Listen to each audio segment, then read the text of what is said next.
In the quiet hush of evening, when the sun surrenders its final golden hues to the horizon, and the world begins its slow retreat into stillness, a deeper rhythm emerges, one not dictated by clocks or calendars, but by breath, by spirit, and by silence. It is in this sacred transition, from the external to the internal, from action to reflection, that a doorway opens. This doorway is not built of wood or stone. It is carved within the mind, lit softly by awareness, and framed by intention. It leads not outward, but inward, toward a place often forgotten in the noise of the day. It leads to rest, not merely of the body, but of the soul.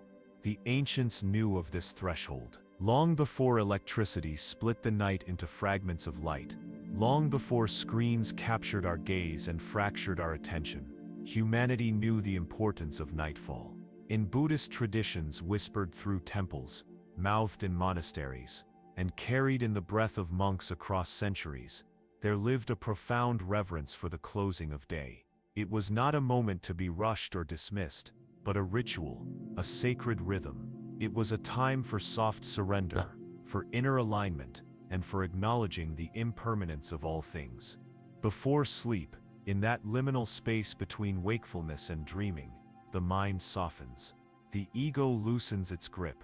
The walls we've spent the day building, the defenses, the narratives, the names and forms, begin to dissolve, like mist under the morning sun.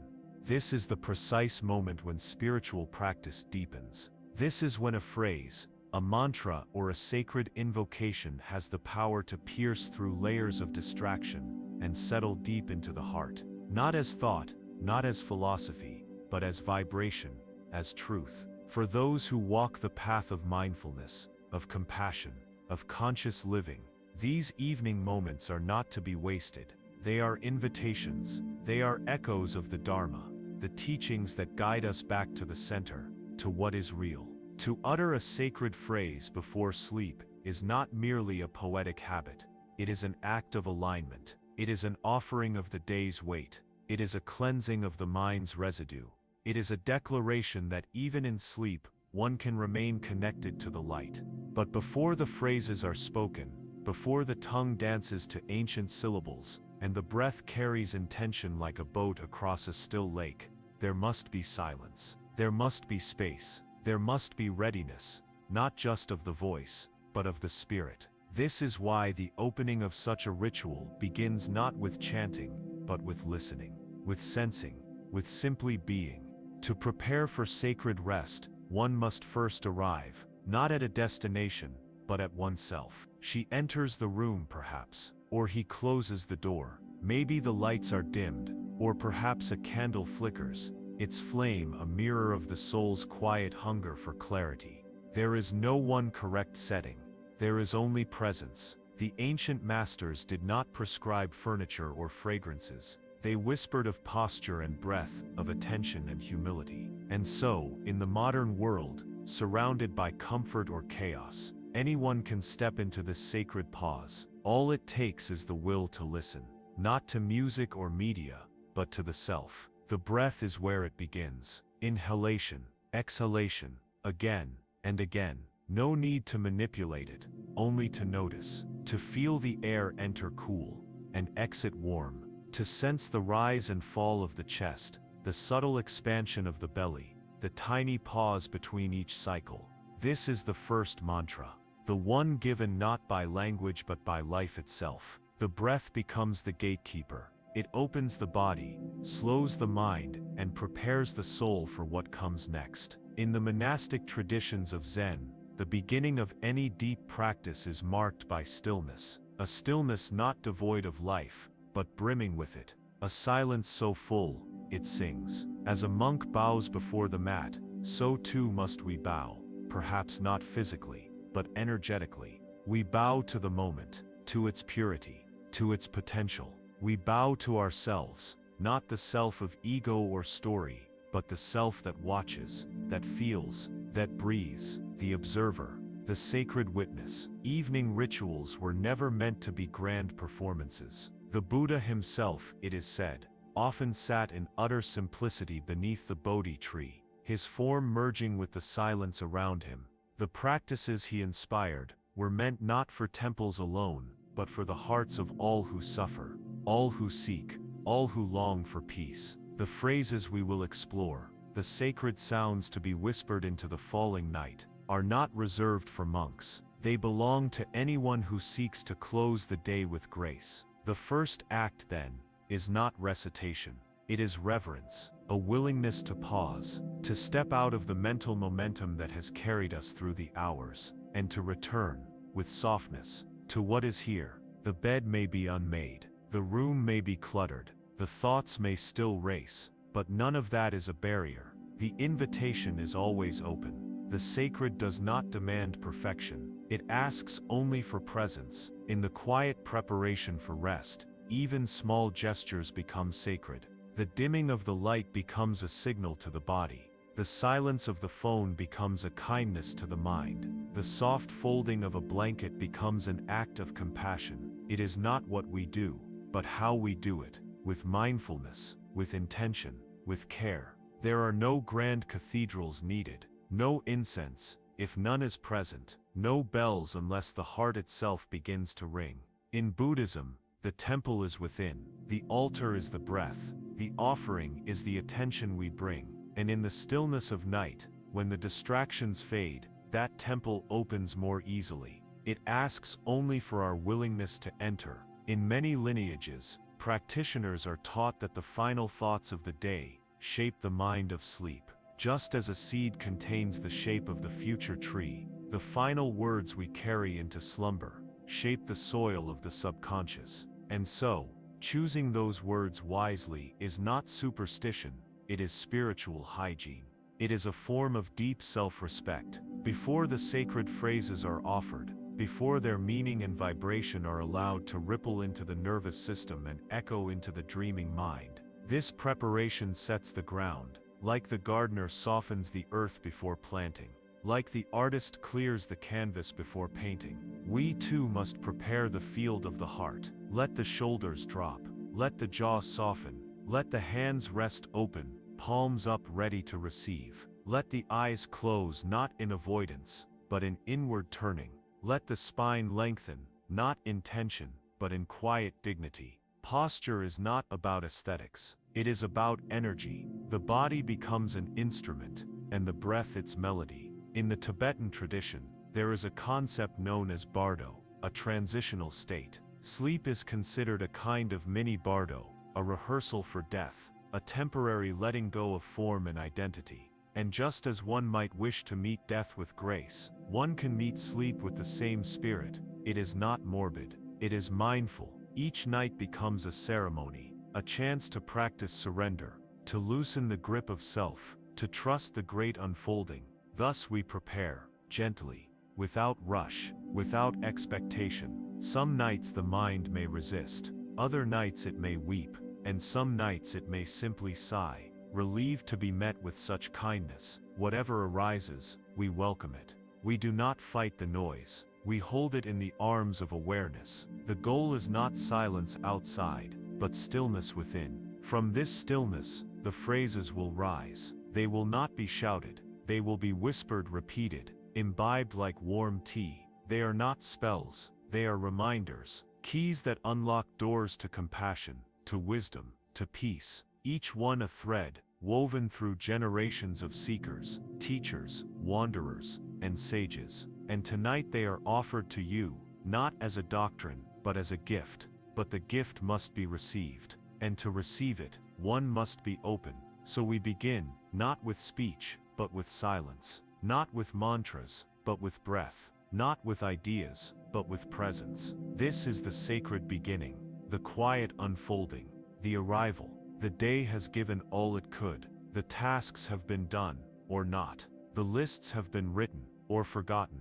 The people have been met, the roles have been played, and now, all of that can rest. You are not your performance, you are not your productivity, you are not your past, you are breath, you are being, you are the one who watches the stars without needing to name them. This night is not like other nights. though it may appear the same. It is the only night you will ever have that exists precisely like this. The winds will never blow again in quite the same pattern. The cells of your body will never again be arranged in exactly this form. The thoughts that dance through your mind tonight will never return in quite this rhythm. This moment is unrepeatable. That is what makes it sacred. So let it begin. The sacred pause, the breath, the presence, the preparation. Let the day fall away like autumn leaves. Let the mind settle like snow on still water. Let the heart open like petals in moonlight. And let the phrases come,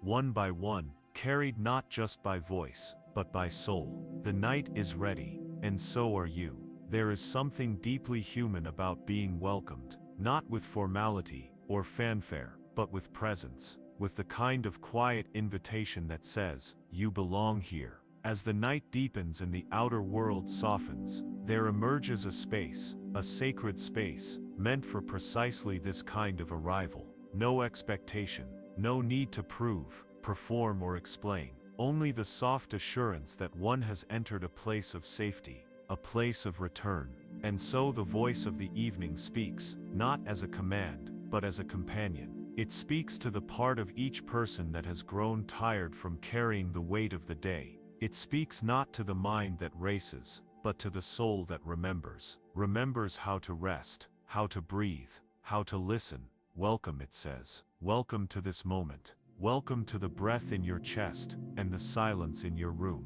Welcome to the flickering edge of sleep, where consciousness loosens its grip and spirit begins to speak more clearly. Welcome to a space not bound by time, not tied to the rush of morning routines or the expectations of tomorrow. This is a space outside of time, inside of truth. No matter what the day has held, joy or sorrow, accomplishment or struggle, this moment is untouched by it all. It is new, it is clean, it is open, and within that openness, the welcome unfolds like a slow sunrise across still water. It doesn't rush in, it doesn't announce itself, it simply appears and waits to be noticed. For those who have felt lost in the noise of the world, for those whose minds have become cluttered with thoughts that echo without end, for those whose hearts feel heavy from stories untold or wounds still healing, this welcome is for them. It is not conditional. It does not ask what you believe, where you've been, or what you've done. It only asks that you be here, now, not perfectly, just presently. The Buddhist path has never been one of exclusion. It is not reserved for the enlightened, the ascetic, or the scholar. It is for the one who breathes, for the one who seeks peace amidst confusion, for the one who, even without knowing why, is drawn to the quiet, to the stillness, to something more than the surface of things. The welcome is ancient, older than language, older than scripture, older even than the forms and rituals we now call practice. It is the same welcome that the Buddha himself offered, sitting beneath the tree of awakening, not with dogma, but with presence. His eyes did not condemn. They saw, they recognized, and in that recognition, others began to see themselves more clearly. This same energy lives here now, in this space, in this moment, as the breath slows, as the light dims, as the mind begins to loosen its hold, the welcome grows stronger. It becomes more than a word. It becomes a warmth, a sensation, a frequency. Some feel it as a tingling across the skin, others as a weight lifted from the chest, and some, simply, as a gentle exhale they hadn't known they were holding. This is the point of entry, not through doors, but through awareness, not by force, but by surrender. And here, everyone is welcome. The weary parent, the overthinking student, the anxious heart, the skeptical mind, the wandering soul, all are welcome, even the thoughts that seem disruptive, even the emotions that surge unexpectedly. These too are met with welcome, because nothing that arises in awareness is outside of it. There is no enemy within the self, only parts that long to be held, to be heard, to be seen. And when those parts are welcomed, not judged, not silenced, but welcomed, they soften, they return home. In many temples, there is a gesture used before entering a sacred space, a bow, a removal of shoes, a moment of pause. These acts are not for the gods, but for the practitioner. They are reminders that one is crossing a threshold, stepping into presence. And so too, this welcome serves that purpose. It is a gentle hand at the back, guiding one inward, not demanding, not dragging, simply pointing, patiently, toward the quiet within. To be welcomed is to be remembered, not as a character in a story, but as a being of breath and presence. To be welcomed is to be told, without words, you are not alone. That beneath the roles and masks, there is something unchanging, something steady, something whole. As the body begins to settle, perhaps in bed, or seated in quiet reflection, the welcome continues. It reaches into the places that often go untouched. The ache in the back that has been ignored, the fatigue behind the eyes, the silent tension in the jaw, the flutter in the chest. Each of these sensations is acknowledged, not as problems to be fixed, but as messengers to be heard. The body, too, is welcomed, just as it is, whether strong or sore, vibrant or weary, still or restless. It is held in this space, without condition. In the teachings of mindfulness, the body is not something to escape. It is the anchor, the temple, the doorway. And tonight, it is enough. As the welcome deepens, it becomes easier to let go, not in a dramatic sweeping sense, but gradually, gently, like a leaf detaching from a branch, like dusk fading into night. Each exhale becomes an offering, each inhale a receiving. And through this rhythm, the welcome speaks again. You don't have to hold everything, not now, not here. This is the power of sacred rest. It is not merely about sleep. It is about trust, trusting that the world will continue spinning without one's constant control, trusting that healing can happen in silence, trusting that being is enough. For many, trust is not easy. It has been broken, tested, eroded by time and trial. But the welcome does not demand blind trust. It offers a space in which trust can begin to grow again, slowly, like a sapling in spring. It does not rush. It only invites. This invitation is always open, even when forgotten, even when ignored. It waits. It does not shame. It does not withdraw. Like the Dharma itself, it is patient, persistent, and infinitely kind. And so tonight, the welcome is here, in every breath, in every pause, in every soft word and sacred phrase that will follow. There is no need to rush toward the mantras. No need to strive for spiritual achievement. The journey begins, and perhaps ends, in welcome. Even in the tradition of chanting, where words are repeated with rhythm and reverence, the beginning is not the sound, but the silence that precedes it. The stillness in which the sound is born, and that stillness is shaped by welcome. It is shaped by the energy with which one arrives. In Tibetan prayer wheels, sacred phrases are etched into metal and spun clockwise as a form of devotion. But the wheel does not turn without a touch. Similarly, the phrases in this practice do not come alive without presence, without welcome. They are not magic on their own. They are activated by attention, by openness, by willingness. To welcome the self is the first and most radical act of peace. It is a defiance against all inner voices that say one is not enough. It is a refusal to believe that rest must be earned. It is a return to a truth that lives beneath all striving, that who you are right now is worthy of peace. The welcome extends to the room itself, to the walls that have heard your laughter and your silence, to the bed that has held your body through nights of tossing and dreaming, to the air that fills your lungs and the gravity that holds you close to the earth. Everything, in this moment, is part of the ceremony. Nothing is outside of it. There is no need to fix posture if the body is weary, no need to force focus if the mind is scattered.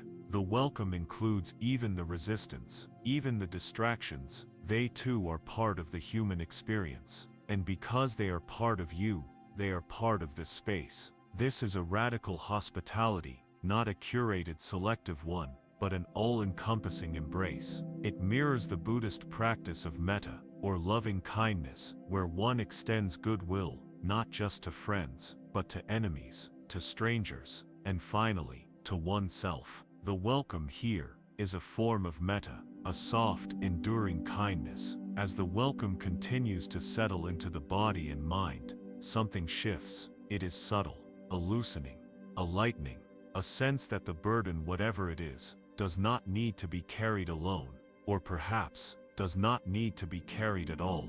The welcome does not promise answers, it promises rest, and in that rest, the phrases will soon arrive, like stars appearing one by one in the twilight sky. Each phrase a guidepost, a breath of ancient wisdom, a note in the melody of night. But for now, for this moment, the welcome is enough. It is the breath before the chant, the silence before the sound, the invitation before the step. Welcome again, not just to the practice, but to yourself, to your breath, to this moment. Welcome to a place where you don't need to be anything but here, where you don't need to say anything yet, where simply arriving is enough. Welcome. There comes a moment, each evening, when the body surrenders to gravity, and the mind begins to drift from the clarity of day into the quiet ambiguity of night. This shift, often so subtle it escapes attention, is a deeply powerful threshold. In the world of Buddhist philosophy and practice, this moment is not trivial. It is not overlooked. It is seen as an opportunity,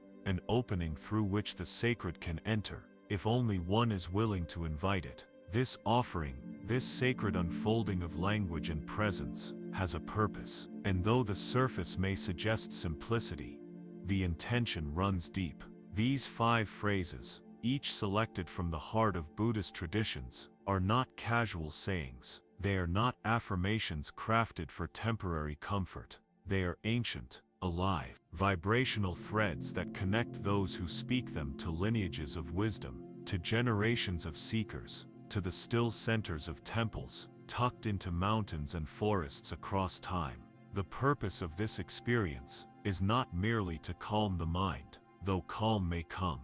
It is not merely to ease the body, though relaxation may follow. The true purpose of these sacred phrases is remembrance, a returning to what is essential, a realignment with that which endures, even as everything else fades. Many arrive at this practice weary not just in body, but in spirit. Modern life moves quickly. The mind is pulled in dozens of directions, each one demanding attention. Sleep, when it comes, is often restless, interrupted by worry, overstimulation, or unresolved emotion. And yet, each night offers the same ancient promise to lay down the burden, to dissolve into stillness, to surrender the mask. But surrender is not easy for everyone. For some, it has been confused with weakness. For others, it has been associated with loss of control. In the context of sacred rest, however, surrender is neither of these. It is strength. It is wisdom. It is the act of recognizing that there is a part of you that does not need to try, or strive, or hold everything together, a part that simply is. The 5 sacred phrases introduced here are tools of that surrender. They are not solutions. They are not doctrines. They are keys. Each one opens a different doorway, not to somewhere outside the self, but inward, toward deeper layers of presence, toward the true nature of mind, toward peace not as a concept, but as a felt, embodied experience. To say these phrases is to engage in a form of sacred language. Sacred language is not defined by the words themselves, but by the energy with which they are spoken, the attention with which they are offered, and the openness with which they are received. In Buddhist traditions, such language is known as mantra, not merely for repetition, but for transformation. Man means mind. Tertrai means tool. A mantra is a tool for the mind, not to manipulate it, but to free it, to bring it back to what matters, to clear the fog of thought and allow clarity to emerge, not always in the form of answers, but in the form of stillness. Each of the 5 phrases chosen for this practice has a lineage, a heartbeat, a purpose. They were not selected at random. They arise from the deepest wells of Buddhist thought and experience. They have been chanted in candlelit halls, whispered by monks under starlight, repeated by those facing fear, illness, and uncertainty. And now they are offered here, not to replicate a ritual, but to rekindle a relationship with the self, with the night, with the timeless teachings that still echo through the quiet moments of life. This is not a religious imposition, it is an offering. It does not ask for belief, it asks for willingness. These phrases can be adapted, interpreted, held loosely or tightly. They are not spells that require perfect pronunciation. They are invitations. Each syllable carries within it an energy, a resonance, that can be felt even if the meaning is not fully understood. But why before sleep? Why at the closing of day, in the moments before rest?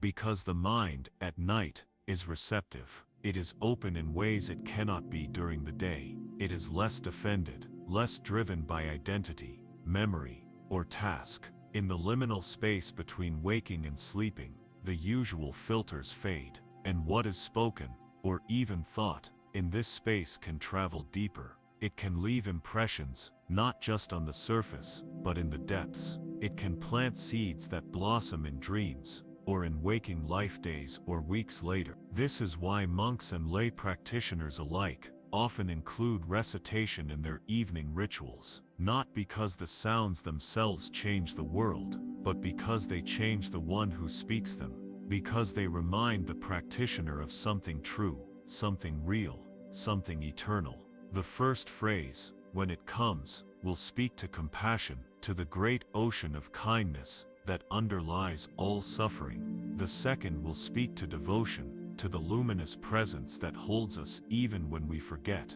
The third, to impermanence and the crossing beyond. The fourth, to universal love. The fifth, to refuge, to the choice to rest in something greater than thought. Together, they form a constellation, a pathway, not a straight road, but a spiral, gently leading inward downward, into the quiet center of the self. But there is more. The purpose of this offering is not just to recite, it is to remember how to listen, to allow the phrases to move through the body, not as commands, but as companions. The purpose is to allow stillness to return, not as emptiness, but as fullness, as wholeness, as the natural state beneath all agitation. There is in Buddhist teaching the concept of citta, the heart-mind. It is not the mind of thought, nor the heart of sentimentality. It is the integrated intelligence that knows truth without needing explanation.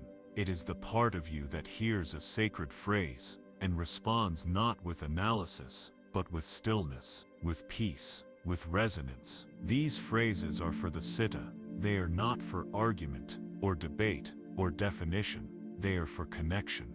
They are for that place within that has long known peace, and simply forgotten its way home. The video, this sacred space of practice, is a bridge between the world of form and the world of formlessness, between day and night, between chaos and calm, between the surface of the self and the depth of being. It is not important whether the listener understands every word. Understanding, in the conventional sense, is not the goal. Presence is, trust is, the willingness to let the phrases work on a level deeper than logic. Some may notice changes after the first night, a softer dreamscape, a lighter morning, a quieter heart. Others may need time, repetition, patience. There is no one path. The only requirement is sincerity. The only posture required is openness. And what happens if one falls asleep before completing the recitations?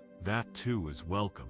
There is no failure in sacred rest. If the phrases guide the mind into stillness, so profound that sleep arrives before they end, then they have served their purpose. The unconscious will carry what the conscious could not finish. In the words of the Zen poet Raikan, "Too lazy to be ambitious, I let the world take care of itself. 10 days worth of rice in my bag, a bundle of twigs by the fireplace. Why chatter about illusion and reality? Listening to the wind in the pines, I loosen my robe and forget the rest." This is the spirit of the practice, not forceful, not striving, but yielding. trusting that the deepest wisdom does not come through control, but through surrender, through soft repetition, through sacred sounds spoken into the sacred dark. The purpose, then, is clear: to offer a way home, not through dogma, not through obligation, but through vibration, through words that have carried meaning across centuries, through the resonance of the eternal spoken quietly into the now. Let this be a return, a remembering, a restoration. Let this practice guide you not just to sleep, but to peace, and let that peace ripple outward into dreams, into mornings, into waking life. There is nothing more to prove, nothing more to carry. The practice will begin soon. The phrases will come, each one a gift, each one a mirror, each one a door. All that's needed is presence, and the willingness to let the words enter, not just the mind, but the heart-mind, not just the ears but the soul. This is the purpose, and it begins soon. There is a moment just before stillness deepens, when the inner and outer worlds begin to blur, and breath becomes the final link between consciousness and surrender. It is in this moment that the sacred phrases, the mantras of the Buddhist tradition, begin their quiet work, not through force, not through effort, but through resonance, subtle, ancient, and alive. Across centuries, in monasteries clinging to the edges of mountains, and in quiet homes under city skies, these sacred phrases have been spoken into the dark, whispered by the old and the young, by those who believe and those who only hope. These words are carried, not only by sound but by silence. They are passed from one generation to the next, not as obligations, but as offerings, keys to rest, to reflection, and to a deeper way of seeing. But how are they used? What makes these phrases so central to the night? Why are they offered not in the morning's blaze, but in the hush of sleep's approach? To understand this, one must first understand the night itself, not as emptiness, not as absence, but as a teacher. Night reveals by hiding. It silences the world, so that what lives within can be heard. It removes the distractions of form, light, and demand, and leaves behind what is essential: breath, awareness, being. In Buddhist thought, this stripping away is sacred.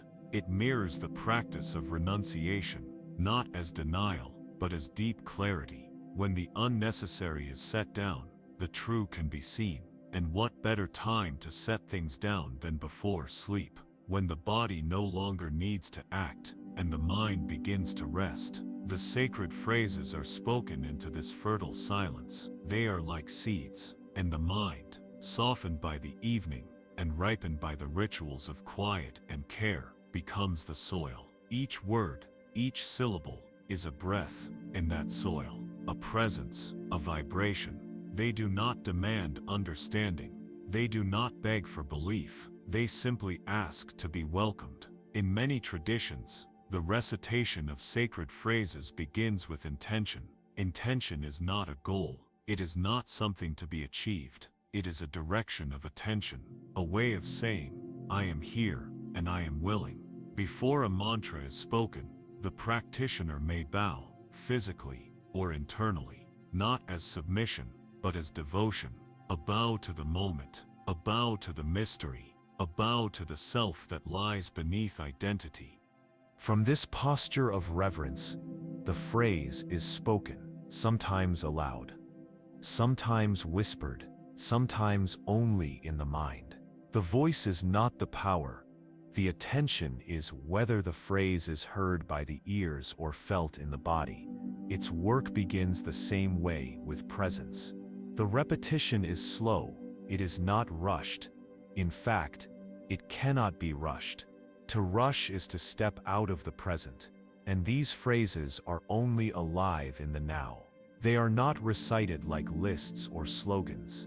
They are not measured by quantity. A single utterance, spoken with sincerity, carries more power than 100 said in distraction. The breath carries the phrase. The exhale releases it into the world. The inhale makes space for it to return. In this way, each mantra becomes a dialogue, a conversation between form and emptiness, between the self and something greater, between the conscious and the subconscious, between the known and the mystery. Sometimes as the phrase is spoken, the body responds, a softening of the shoulders, a sudden tear, a quiet release of tension not even known to be there. These are signs not of something wrong, but of something real, of contact. The sacred is not always gentle in its work. Sometimes it excavates, sometimes it reveals, and sometimes it simply comforts. The mind too will respond. It may resist, it may wander, it may ask, what is the point of this? This too is welcome. The practice is not to stop the mind, but to return to the phrase, again and again, with gentleness, with patience. Each return is a bow, each repetition a homecoming. In Zen there is a teaching that the mind is like a monkey, leaping from branch to branch. The sacred phrase is not a cage for the monkey. It is a place to rest, a stone beneath the tree, a rhythm to match the breath. And slowly, slowly the monkey quiets, not by force but by invitation. Before sleep this rhythm becomes a lullaby, not childish but primal. It sings the nervous system into balance. It brings coherence to a day scattered by distraction. It does not erase the thoughts, but it places them in the background. The phrase becomes the foreground, and in that shift, peace can return. But what of those who cannot sleep easily? What of those whose minds are not quiet, whose nights are restless? For them too the phrases are welcome. In fact, they may be needed most of all, not as cures, but as companions. The sacred phrase does not fix insomnia. It meets it. It sits beside the racing heart and says, you are not alone. It reminds the mind that it is safe, that there is no need to solve, to plan, to rehearse, that nothing is required now but breath and presence. In this way, the mantra becomes a mantra of compassion, not only for the world, but for the self. It becomes a form of loving kindness, a way of saying, I am here, I am listening, I am worthy of rest. The use of these phrases is deeply personal. For some the words may come easily, for others they may feel foreign. This too is part of the journey. The sacred is not always familiar. Sometimes it must be learned again. Sometimes it must be remembered from lifetimes ago. But always the phrases are available. They do not belong to a culture or a sect. They belong to humanity, to the part of us that seeks stillness, that longs for connection, that aches for meaning.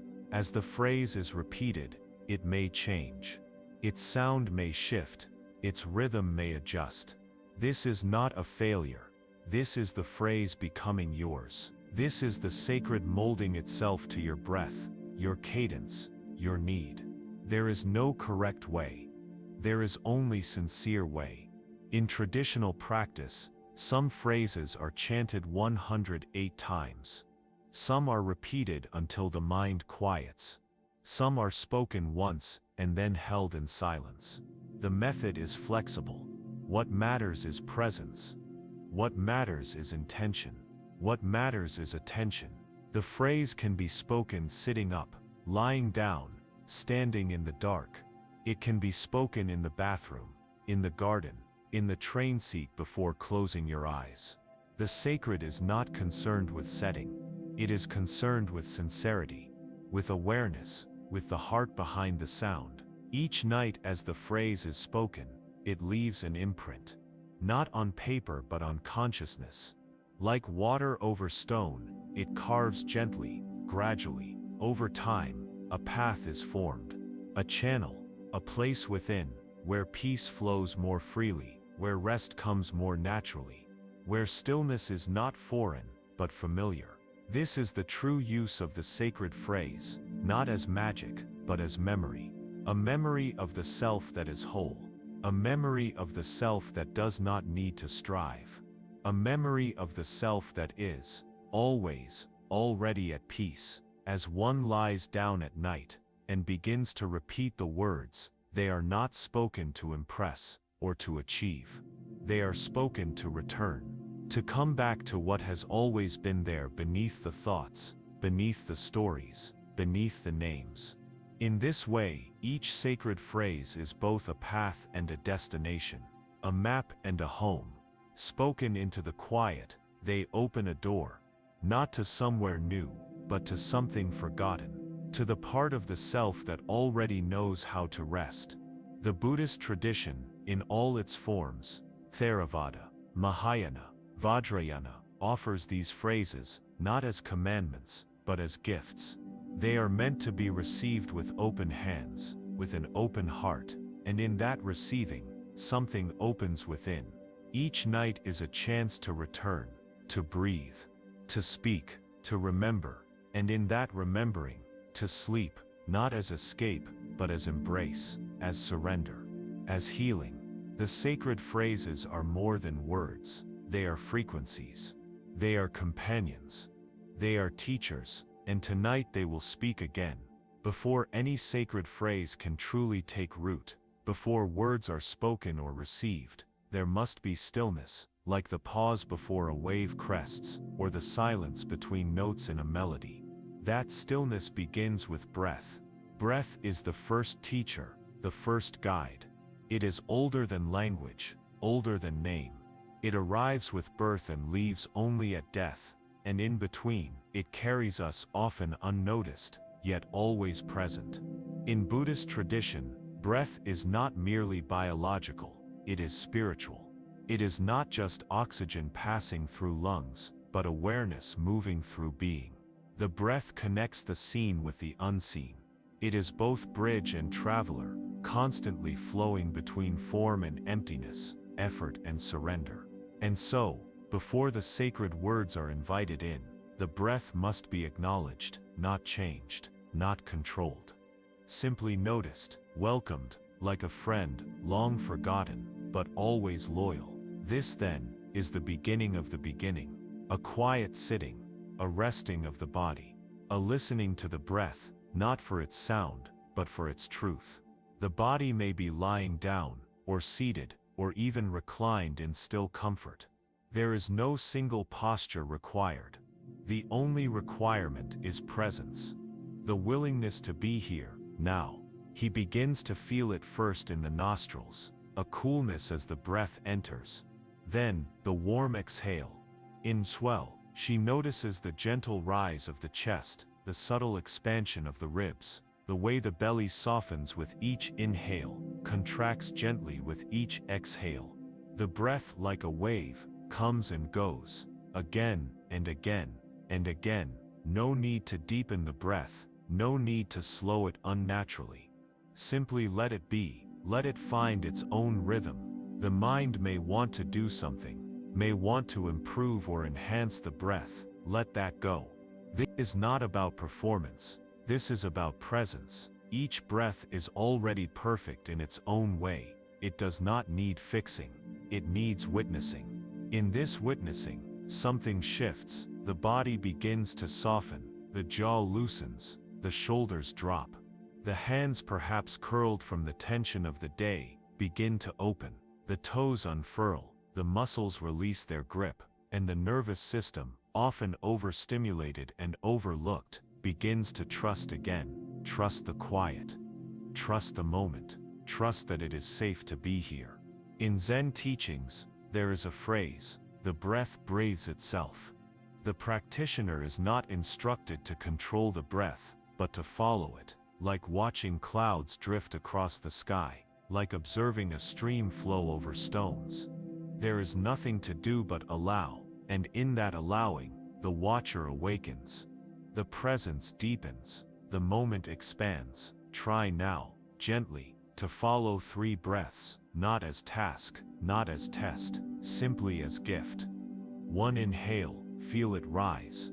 1 exhale, feel it fall. Again inhale, deeper this time, perhaps, and exhale, a little slower. 1 more in and out. That's all, nothing dramatic, nothing revolutionary. And yet, everything has changed. The breath has brought the mind home. The breath has returned the body to stillness. The breath has prepared the spirit for receiving. This is why the breath is honored in every tradition. It is the first step into meditation, the first gate into prayer, the first note in any mantra. Without awareness of breath, the words float on the surface. With awareness, they sink deeply into the soil of being. And as the breath deepens, so too does awareness. The sounds of the room fade. The weight of the day lifts. Time becomes soft. Thoughts slow, not by force, but by nature. Like dust settling in still air, nothing is eliminated. Everything is simply allowed to rest. Let the mind observe this rest, not as something to achieve, but as something to witness. Thoughts may still come. That's natural. The mind is not an enemy, it is simply active. When it wanders gently, bring it back, not with judgment, but with kindness, with a breath, with patience. In this way, the breath becomes not only the preparation, but the practice itself. The sacred phrases will follow, yes. But without this awareness, their power is diluted. With it, they are amplified, multiplied, magnified, internalized.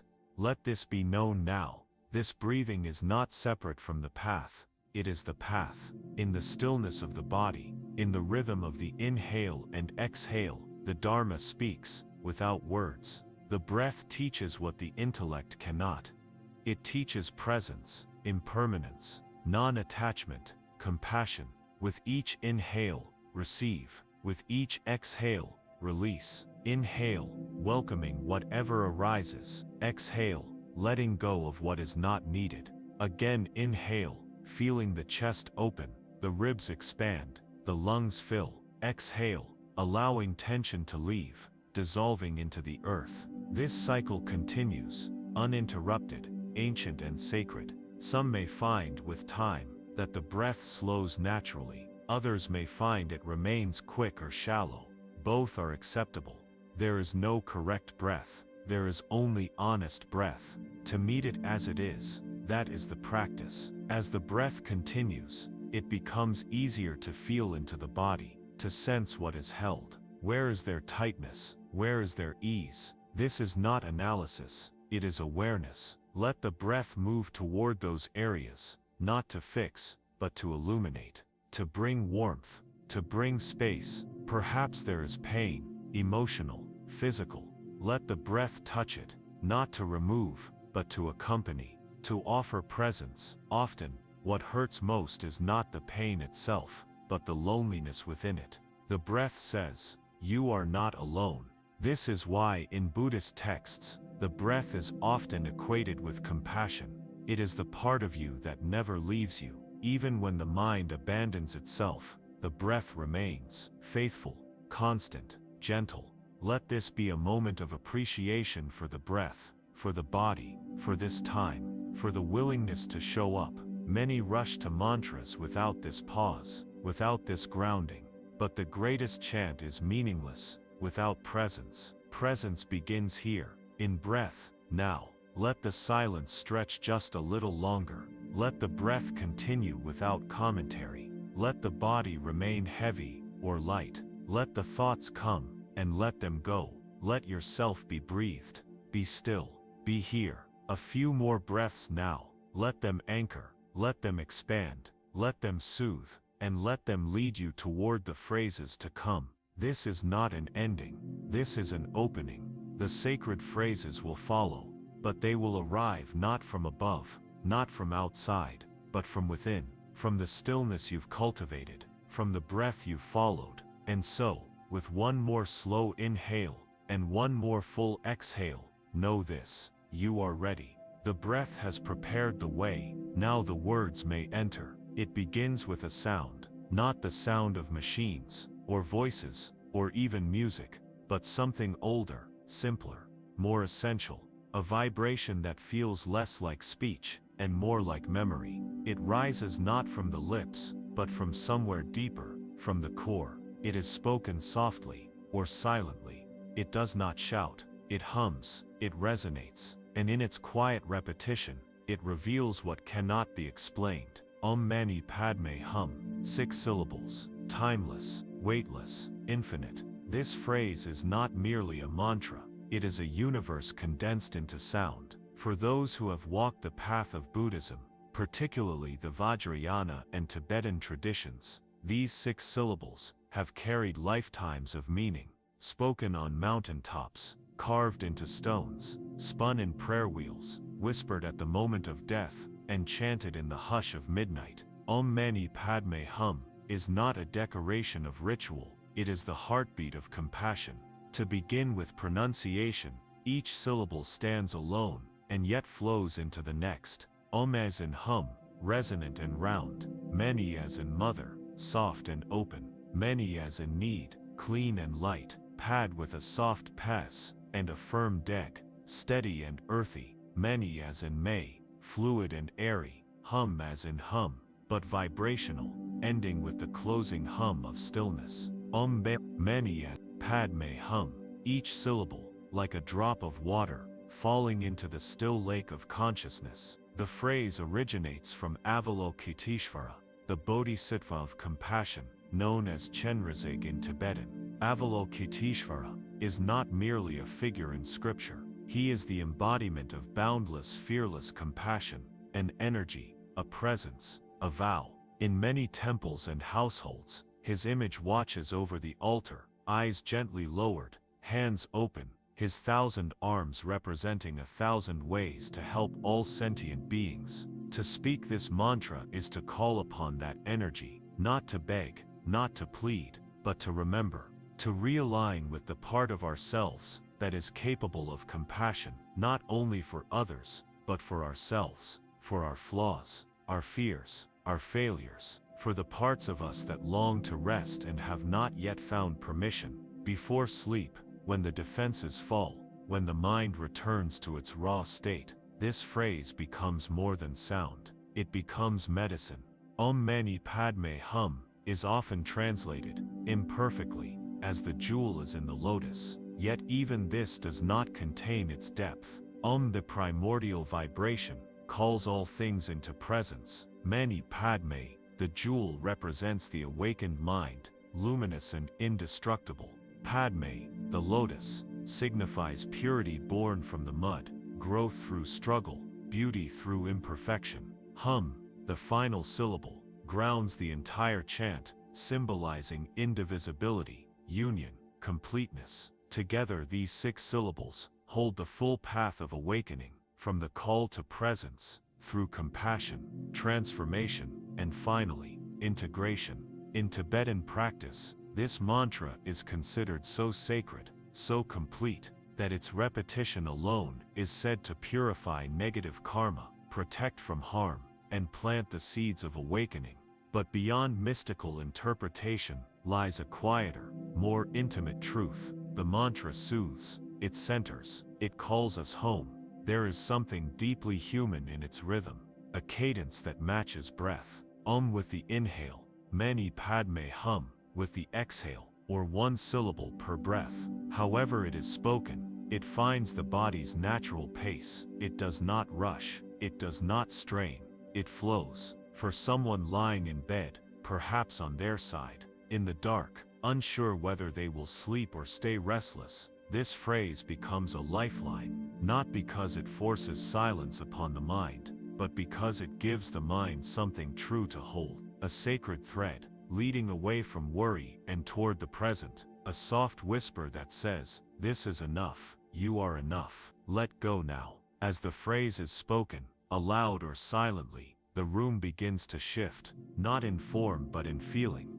The walls soften, the shadows seem gentler, the air itself feels warmer. This is not magic, this is awareness, and awareness, when directed with compassion, transforms everything it touches. In Buddhist temples, the repetition of this mantra is a daily act, sometimes chanted for hours, sometimes whispered just once in the quiet of dawn, yet always with reverence, always with intention.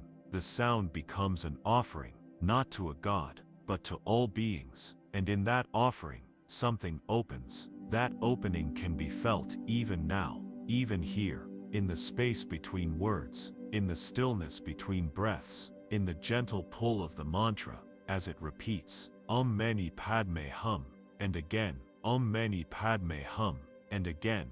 With each repetition, the mind becomes less concerned with thought, less focused on the edges of the day. The phrase gathers the pieces of the self, the scattered thoughts, the drifting emotions, and brings them into a center, a quiet center, where rest becomes not only possible, but inevitable. Some find comfort in imagining light, with the mantra, a white or golden radiance, rising with each omness, and spreading with each hum. Others feel the sound itself within the body, vibrating in the chest, in the throat, in the bones. However the mantra speaks, it speaks truly. Even a single syllable, omness held with intention, can change the rhythm of the night. But the full phrase, in its wholeness, tells a story of pain, transformed into beauty, a story of the heart opened wide, a story of a mind, once tangled in thought, now resting like a stone at the bottom of a clear stream. And so the practitioner need not worry if they are doing it right. There is no right, there is only sincere, only present. The phrase will carry itself, like a raft on water, like wind in trees. Before sleep, this phrase is particularly powerful, because it replaces noise with meaning. It replaces worry with rhythm. It replaces fragmentation with wholeness. In the moments between wakefulness and sleep, the mantra plants itself deeply, not in the intellect, but in the subtle mind, the dream mind, the subconscious, and there it continues to work, like a bell still ringing, long after it's struck, like a prayer that echoes long after the lips have closed. Some nights, the mantra may be spoken for 10 minutes, some nights, only once. It does not matter. What matters is the heart behind it, the willingness to meet the moment with something sacred. And if sleep comes before the mantra is finished, then so be it. The mantra will continue. It will hum beneath the dreams. It will be there at waking. It does not need to be completed. It needs only to be offered. Om Mani Padme Hum. Say it now, if you wish. Whisper it. Feel it. Let it settle. And again, Om Mani Padme Hum. Let it become part of the breath, part of the body, part of the silence. This is not merely a chant. This is an act of compassion, a gift to the self and to the world. There are words that describe things, and there are words that reveal what cannot be described. Om Mani Padme Hum belongs to the second category. It is a phrase that seems at first glance to be simple. 6 syllables, no elaborate grammar, no cryptic sentence structure, and yet behind those syllables is a vast open sky of meaning, a spiritual terrain that stretches across cultures, lifetimes, inner worlds. Each repetition, each whisper of this sacred formula is an invitation to that terrain, and what one finds there is not instruction, not ideology, but recognition. To understand the meaning of Om Mani Padme Hum is not to define it with precision.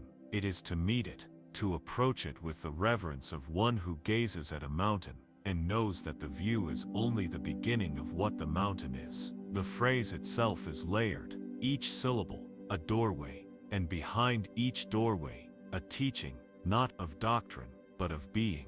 Let us begin with the first syllable, Omness. This is not merely a sound, it is the primordial vibration. In many Eastern traditions, Hinduism, Buddhism, Jainism, Om is considered the sound of the universe itself, the vibration from which all things arise, and into which all things return.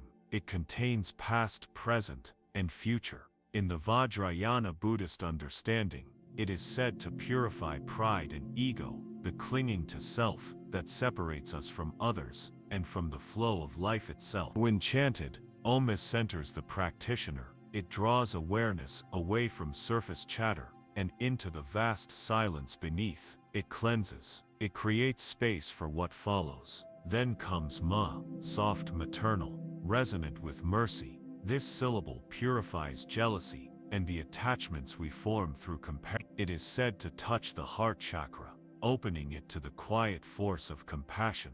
In the symbolism of Avalokitesvara, the Bodhisattva, to whom this mantra is attributed, Ma is the arm that reaches for those who suffer, not to fix, not to pity, but to embrace. To whisper Ma is to soften the armor of the heart. It is to remember the capacity we each have to care without demand, to feel deeply without losing ourselves. Before sleep, it calls us inward, asking not whether we were strong today, but whether we were kind. Next, Ni, light and clear. Ni purifies passion and desire, not by destroying them, but by seeing through them. It is not the rejection of longing, but the recognition of its deeper root. Beneath every craving is a yearning to return to wholeness. Ni shines a light on that. It speaks to the wisdom that knows contentment, that releases the need for more. As one drifts into sleep, Ni can be a reminder, nothing is missing. In this breath, in this body, in this stillness, nothing is missing. We arrive then at Pad, firm and grounded. This syllable purifies ignorance and prejudice. It pierces the illusions we hold about others and about ourselves. In Buddhist cosmology, ignorance is not a lack of knowledge, but a lack of awareness, a forgetting of our true nature. Pad awakens. It is the step forward in darkness, the willingness to see clearly, even when comfort prefers the blur. To say Pad before sleep is to choose wakefulness, even in rest. It is to carry the light of mindfulness into the unconscious, where so many of our patterns are born.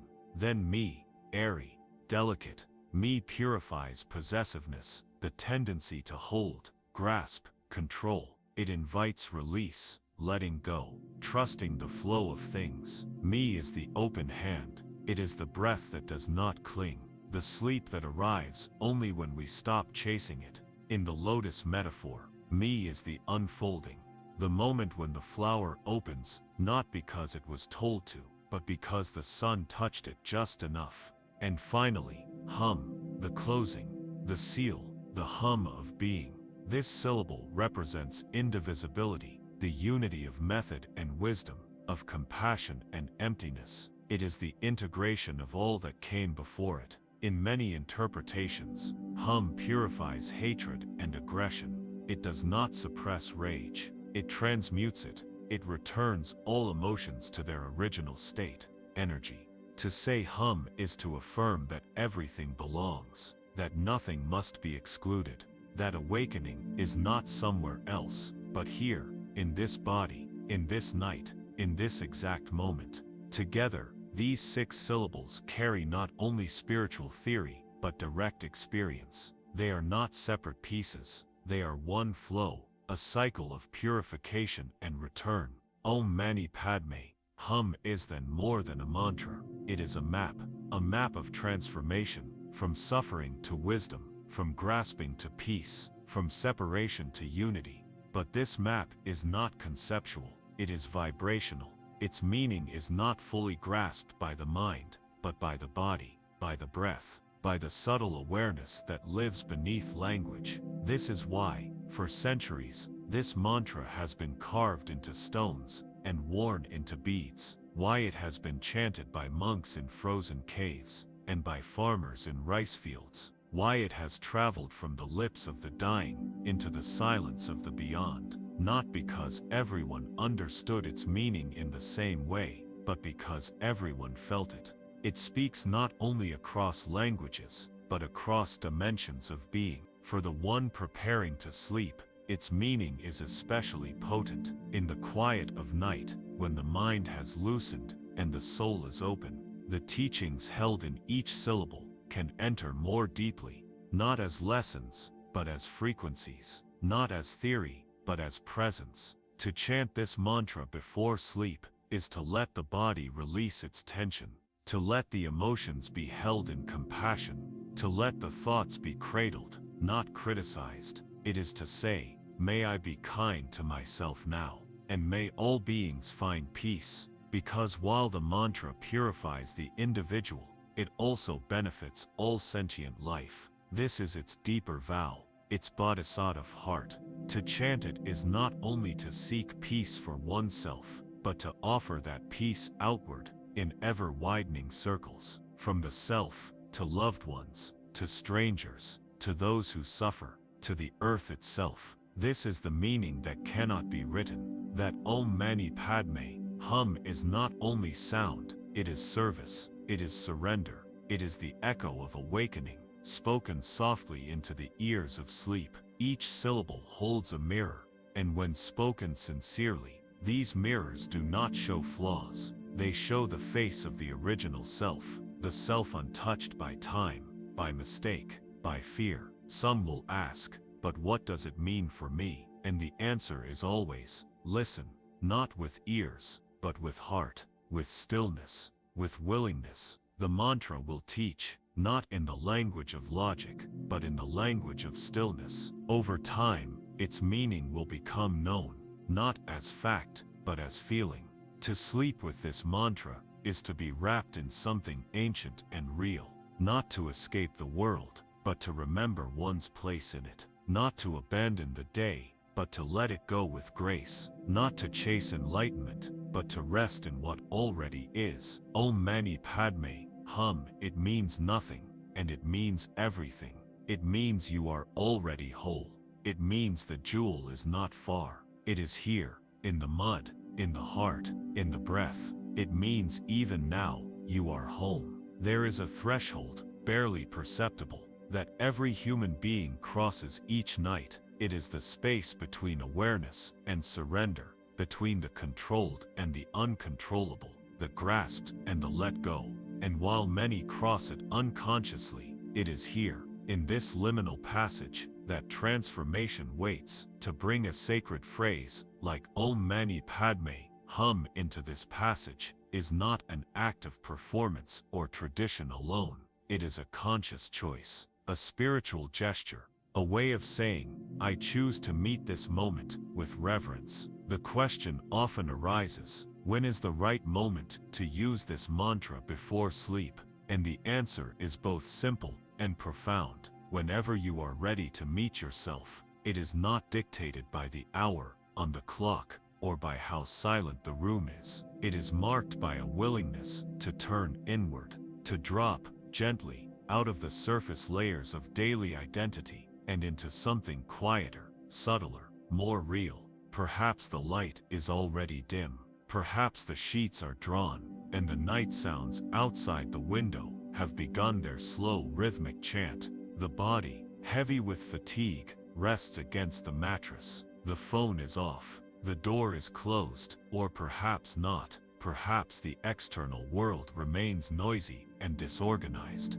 But none of that is a barrier. The mantra does not demand perfection of environment. It only asks for presence. Even a single breath, taken with awareness, is enough to begin. A person might lie on their back, or curl gently to one side. Hands may rest on the heart, or palms turned upward by the sides. Eyes may close, or remain soft, unfocused, open to the shadows of the ceiling. There is no one right position.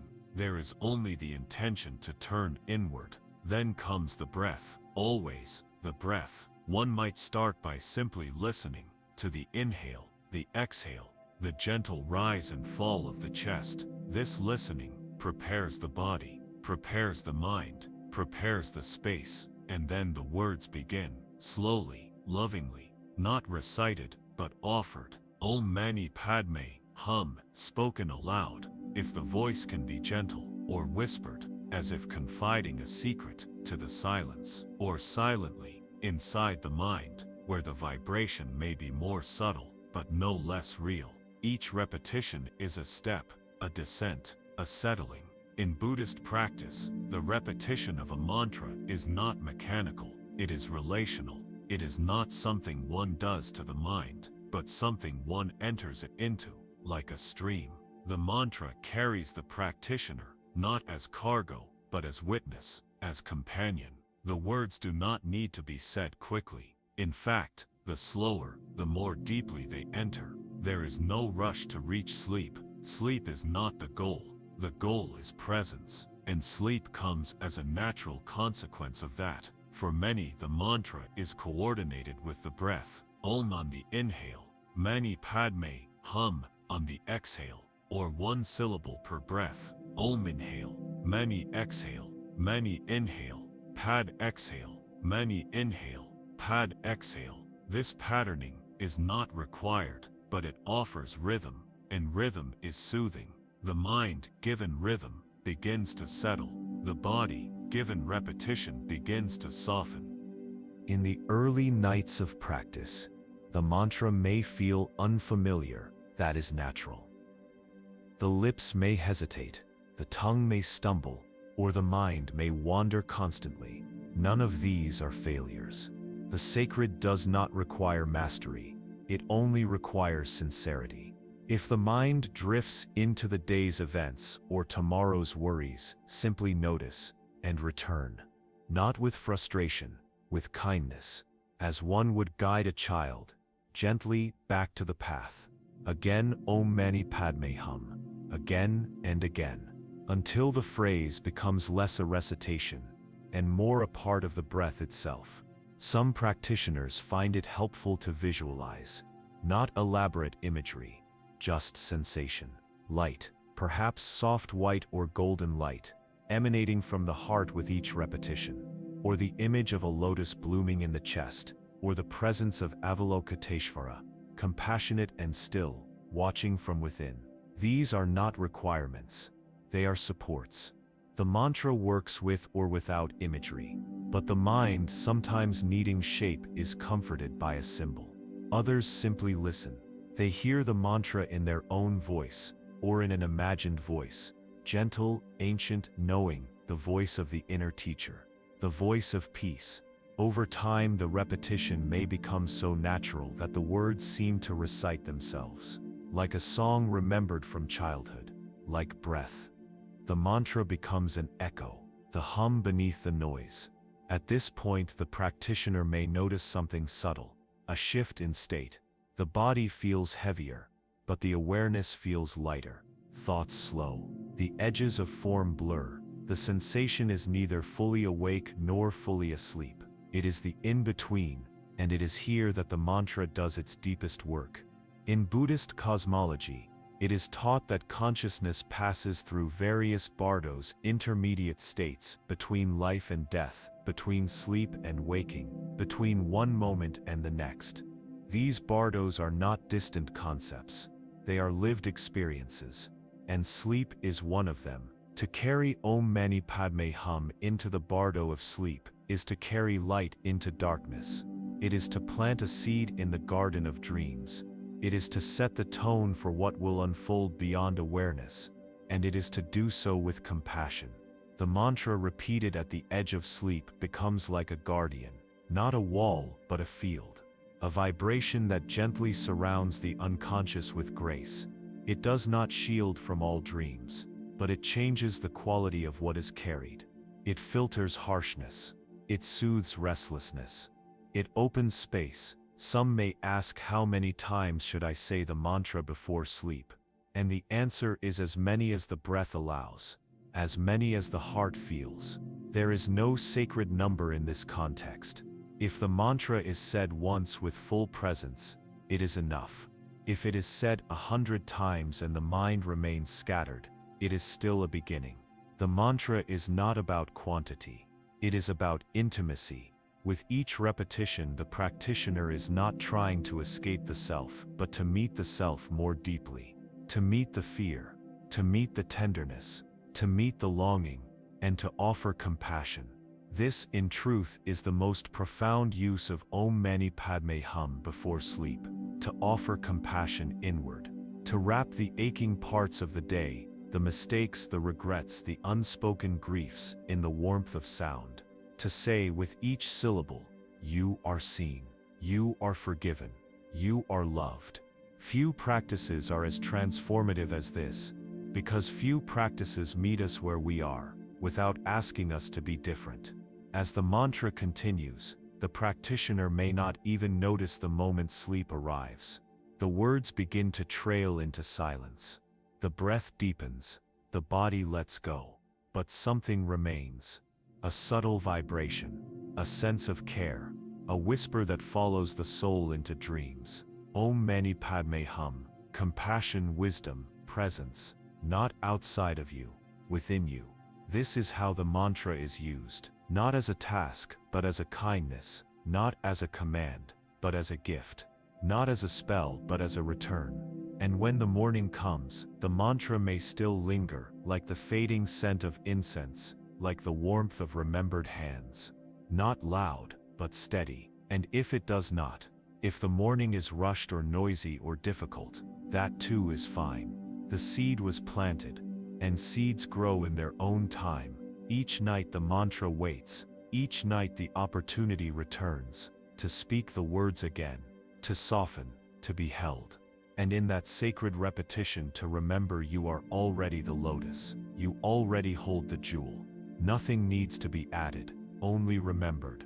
Om Mani Padme Hum, sleep well. There is a moment not marked by time, when the mantra ceases to be just words and becomes something else, something alive. It is no longer merely spoken, it is felt. It begins to move through the body like breath itself, like a pulse, like the quiet rhythm of the earth beneath one's feet. This is that moment. A sacred space has been opened. Breath has softened. The day has been allowed to release its hold. The body now at rest has yielded its tension.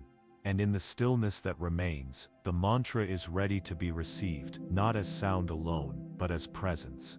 Om Mani Padme Hum, 6 syllables. A vibration that has passed from heart to heart for centuries. A sacred current. A rhythm older than language. Before the mind attempts to interpret it, before the intellect reaches to explain it, there is this, the experience of it.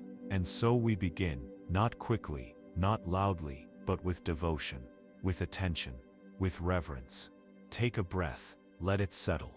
Let the body become still, let the mind become spacious. And from that space, allow the first recitation to rise. Om Mani Padme Hum. Let the syllables echo in the silence that follows. Not just in the ears, but in the bones, the breath, the center of being. Imagine them as ripples in a still lake. They expand outward, not to disturb the surface, but to gently awaken what lies beneath it. Let the body respond. There may be warmth, there may be subtle vibration, or there may be nothing at all but stillness. Whatever arises is enough. The mantra does not command, it invites. It does not instruct, it holds. Again we speak the phrase, Om Mani Padme Hum. This time notice how the repetition feels different. Though the words are the same, the sensation is not. That is the nature of sacred language. It evolves with awareness. Every breath, every tone, adds dimension to the phrase. What was once outside, now begins to move within. Allow the pause to deepen. This silence is not emptiness, it is full. It carries the resonance of the mantra, the energy of compassion, the subtle rhythm of ancient wisdom moving through a modern heart. Perhaps a memory arises, perhaps an emotion, a tenderness unspoken until now. Let it be. The mantra has made room for it, not to judge, but to witness, to hold with gentleness. Take another breath. Allow the third repetition to come, not from the lips, but from the center of being. Om Mani Padme Hum. Now the mantra belongs to the moment, not to a tradition, not to a temple, but to the breath, to the soul, to the silence that follows. Allow the pause here to linger. Feel the effects not as thoughts, but as presence. If you wish, you may place a hand over the heart. Feel the weight, the warmth, the echo. This is not ritual for ritual's sake. This is presence. This is healing. This is a homecoming. Each syllable now lives in the breath. Om in the inhale, wide, infinite. May the mother, nigh the spark, pad, the earth, may the unfolding. Om the closure, the stillness, the hum that continues after all else is silent. To chant this mantra 3 times is not a limit, it is an entry, a beginning. The repetition can continue, softly, inwardly, or be allowed to rest here. In either case, the mantra has already done its work. The seed has been planted, the vibration has been set, the nervous system has felt it, the heart has received it. This is not intellectual work. This is energetic alignment. This is spiritual care. This is sacred rest. Some traditions teach that the mantra enters the subtle channels of the body, what Tibetans call tace, that it cleanses blocks, opens space, transmits light. But one does not need to know the maps of these systems. One only needs to feel the afterglow, like the warmth of hands after prayer, like the cool air after a bell has rung. That is where the mantra now lives. Let yourself rest in this space for a while. There is nothing to fix, nothing to strive for. The mantra has already brought you closer to what is real. Perhaps continue the chant silently, if the heart calls for it. Or let it fade, like incense curling into the night air. Let the repetition move toward stillness, toward integration, toward sleep. There is no boundary between practice and rest. Now, they are one and the same. Even if the body sleeps, the mantra continues. Even if dreams come, the vibration lingers. Even if nothing is felt, nothing is seen, the mantra leaves an imprint on the heart, on the breath, on the space, where thought ends and presence begins. And so for tonight, let the phrase remain as the final word spoken from your conscious mind. Let it echo into the space of sleep. Let it become your lullaby, your prayer, your peace. Om Mani Padme Hum. There is a silence that comes after sound, not the absence of noise, but the continuation of meaning. The mantra has been spoken, not just once, but truly spoken, through breath, through awareness, through intention. And now, what remains is not emptiness. What remains is presence. A deep, quiet presence. The kind that doesn't need to be explained, only felt. This is the moment of internalization, not thinking about the mantra, not analyzing its meaning, simply letting it settle, letting it move from the lips into the bones, from the ears into the chest, from the voice into the stillness that surrounds and lives within. The phrase has done its work.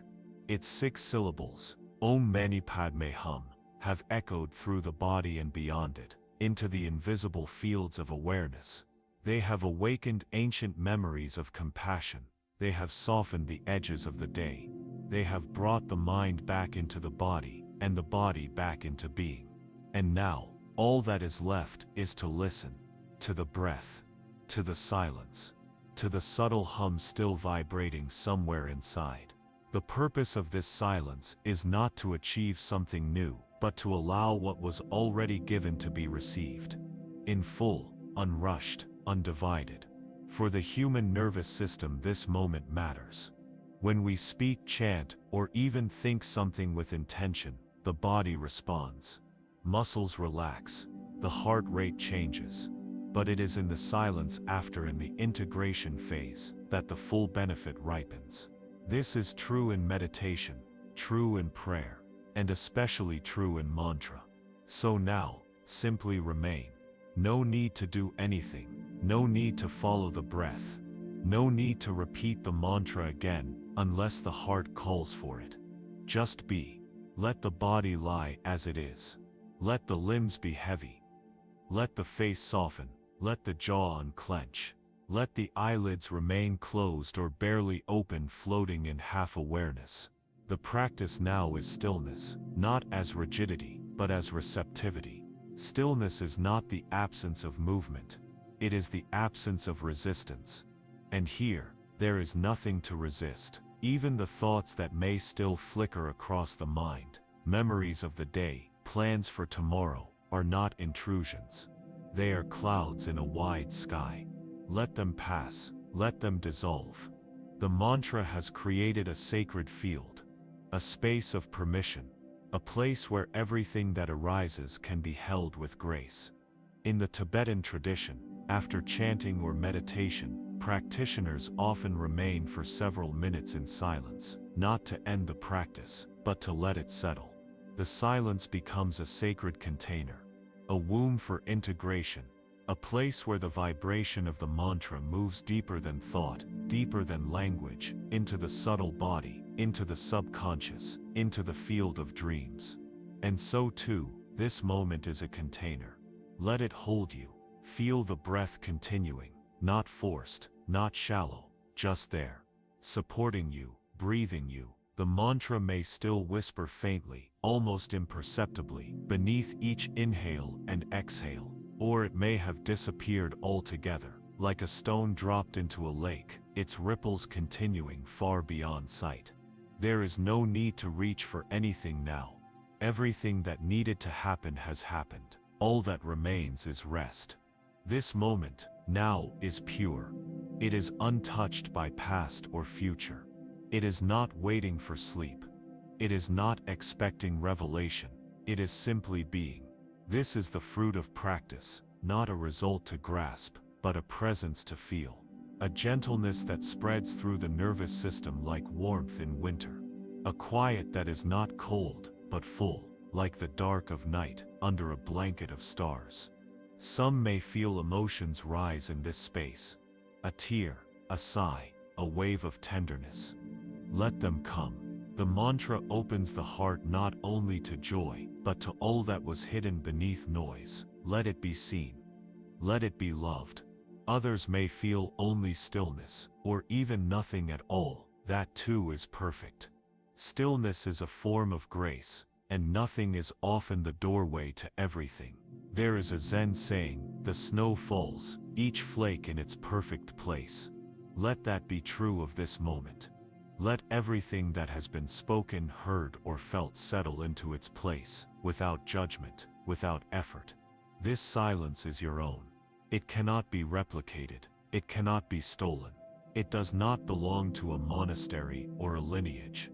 It is the natural silence of your being. The one that has been there since before you learned to speak. The one that waits behind every breath. Let it hold you now. Let it soften you. Let it prepare you for the deeper stillness to come. For soon, perhaps already, sleep will arrive, and you will carry with you the vibration of the mantra, the wisdom of compassion, the presence of the breath. You will carry not words but their echo, not knowledge but its resonance. Even in your dreams, Om Mani Padme Hum will be there, not as sound, but as energy, a gentle guardian. A whisper that protects, calms, opens, and when morning comes, whether early or late, whether clear or tired, the mantra will still live in you. Like the memory of warmth, like the trace of wind after its passing. But for now, only this, only silence, only being, only the body, still, only the heart, beating, only the breath, rising and falling like waves on the ocean at night.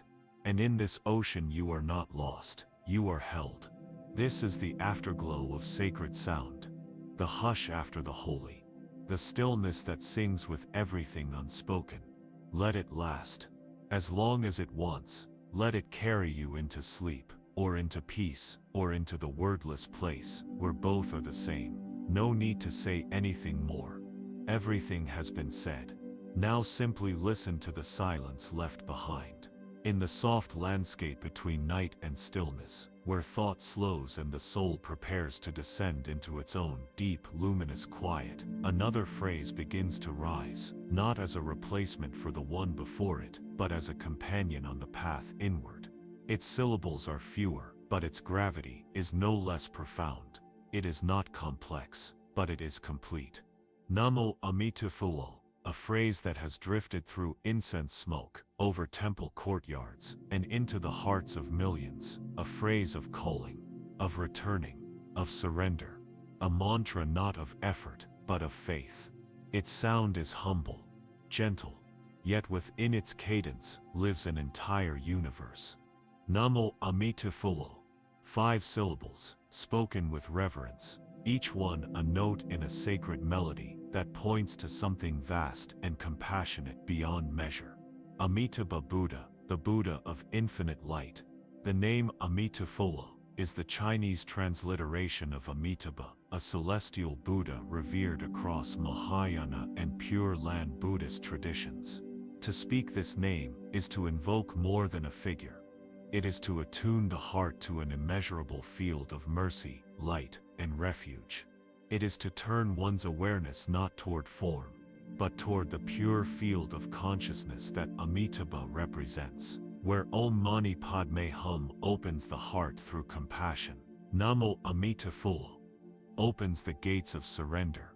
Namo means I take refuge, not in the sense of running away, but in the sense of returning, of recognizing that one no longer needs to carry the burden of self alone. It is a gesture of trust, of release, of coming home. To speak Namo Amitabha is to say, I return to the light. I place myself in the presence of peace. I allow myself to be held. And at the threshold of sleep, what more appropriate moment could there be? Because the night, for all its softness, also brings vulnerability. We let go of our control. We enter the unknown. We release the day's guard, and whether we know it or not, there's a small brave part of us that surrenders every time our eyes close. Namo Amitabha is the voice of that surrender, spoken aloud. This phrase has deep roots in Pure Land Buddhism, which is one of the most widely practiced forms of Buddhism in East Asia. Amitabha presides over the Western Pure Land, or Sukhavata, a realm beyond suffering, beyond delusion, beyond the wheel of birth and death. To recite Namo Amitabha is to align oneself with that realm, not in escape, but in remembrance, not to run away from this world, but to bring that luminous peace into this one. The repetition of the name is known as Nyan Full, a practice of devotion, mindfulness, and intention. It can be done anywhere, while walking, working, sitting, or lying in bed. And in the evening, when the mind is ripe for peace, it becomes more than recitation. It becomes return.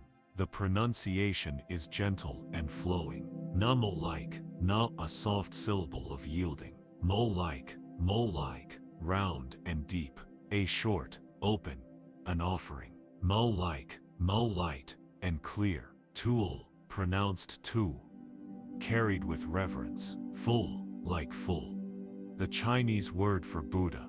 Together, Namo Amitabha, said slowly, it becomes a chant, a mantra, a breath of faith. Said silently, it becomes a heartbeat, a vibration that carries the soul across the waters of night. Some repeat it in long melodic cycles, set to gongs, drums, or bells. Others speak it once and let the echo remain.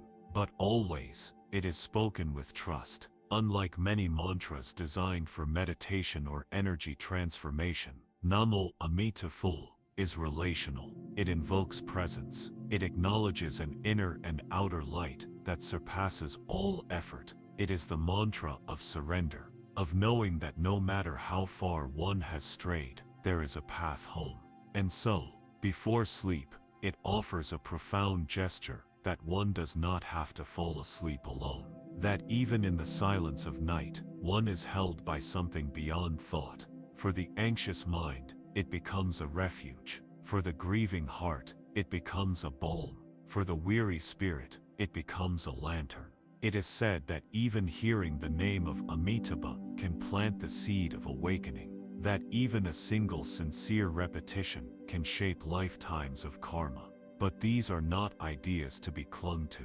They are stories pointing to a deeper truth, that consciousness responds to compassion, that peace can be called, that light is not far. To speak Namo Amitabha is to stop resisting the night. It is to lie down, not in isolation, but in trust. It is to acknowledge that the weight can be set down. It is to believe, for even a moment, that healing is already happening. In this way, the phrase is a gateway. Just as Om Mani Padme Hum softened the mind into compassion, Namo Amitabha delivers it into grace. It is a verbal letting go, a devotional breath, a spiritual exhale. Some visualize Amitabha Buddha while chanting, seated on a lotus, surrounded by radiant golden light, his expression serene, timeless, forgiving.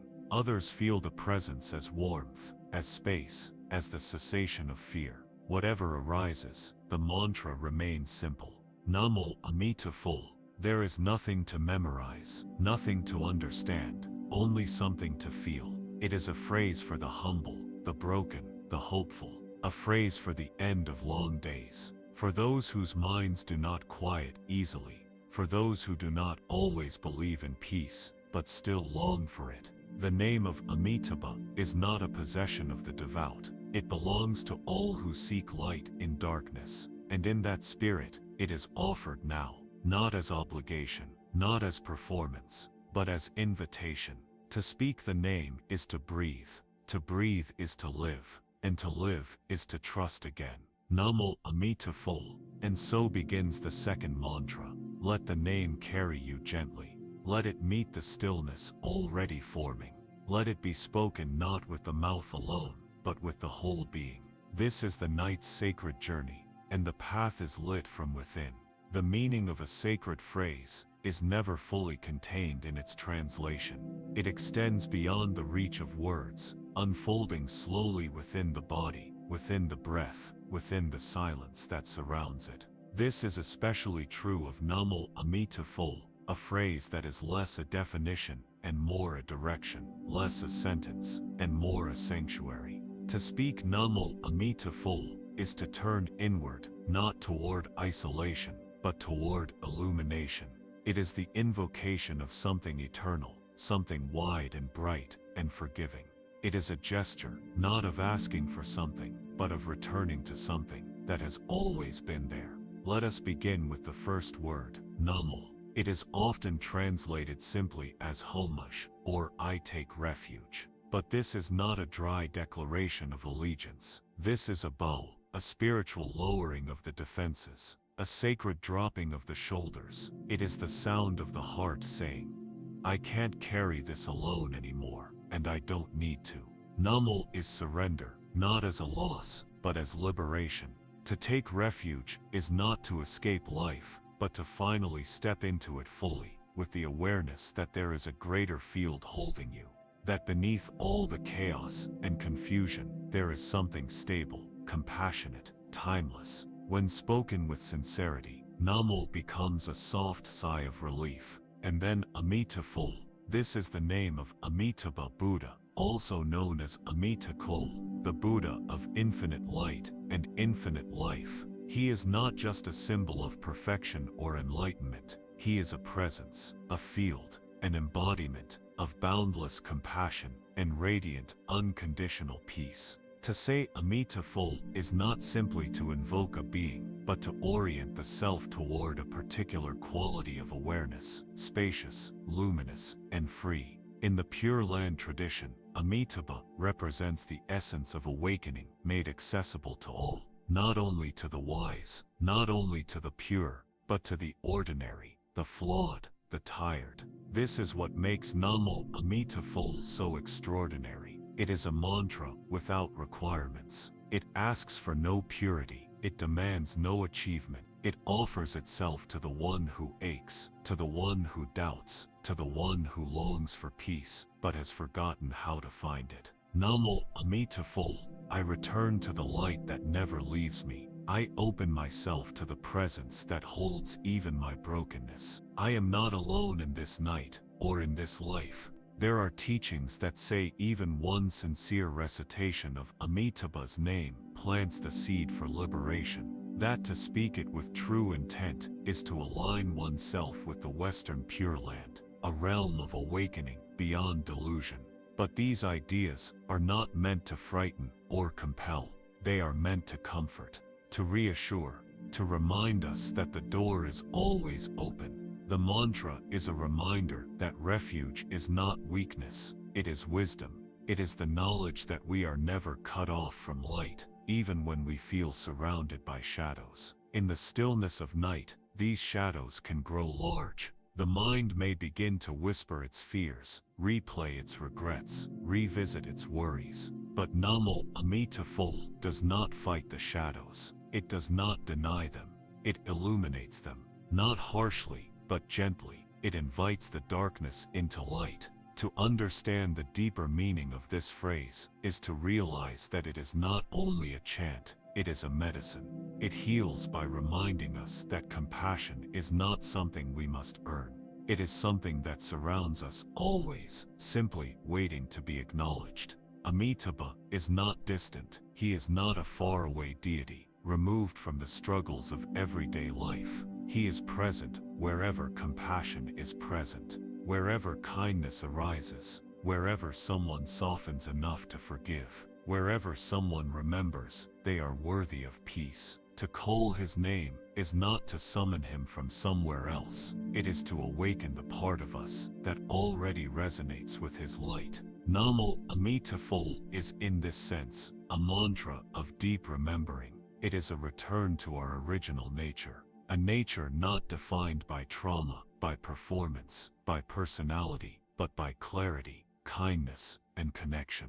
For those preparing for sleep, this return is especially important. Sleep is the great letting go, the loosening of the ego's grip, the journey inward toward that place where self and story dissolve. And in that descent, Namo Amitabha acts as a guide, as a tether, as a light carried into the dark. It says, "You may rest now. You are not being watched by judgment, but held by grace. You do not need to fix yourself tonight. You only need to let go." This is the gift of the mantra, not in what it gives, but in what it frees us from. The need to prove, the need to know, the need to be perfect. In many Pure Land traditions, practitioners chant this phrase, not only in life, but at the moment of death. They believe that by calling Amitabha's name in their final breaths, they align with his presence and awaken in his realm.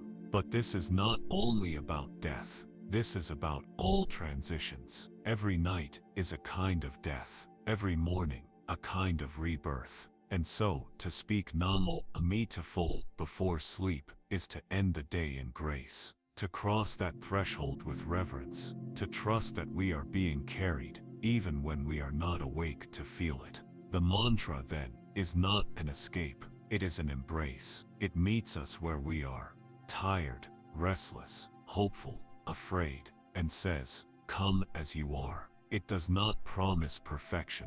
It promises presence, not clarity, but light, not silence, but spaciousness. Namo Amitabha is the sound of the soul, bowing to something it already knows to be true, something it knew as a child, before language, something it remembers in dreams, something that lives not beyond the stars, but within the breath. The more it is spoken, the more its meaning shifts, from words to rhythm, from rhythm to vibration, from vibration to stillness. Eventually, it is not even spoken, it is simply there, like a candle glowing in a dark room, like a hand resting on the heart, like peace. And when the mind questions, as it often does, what does this really do?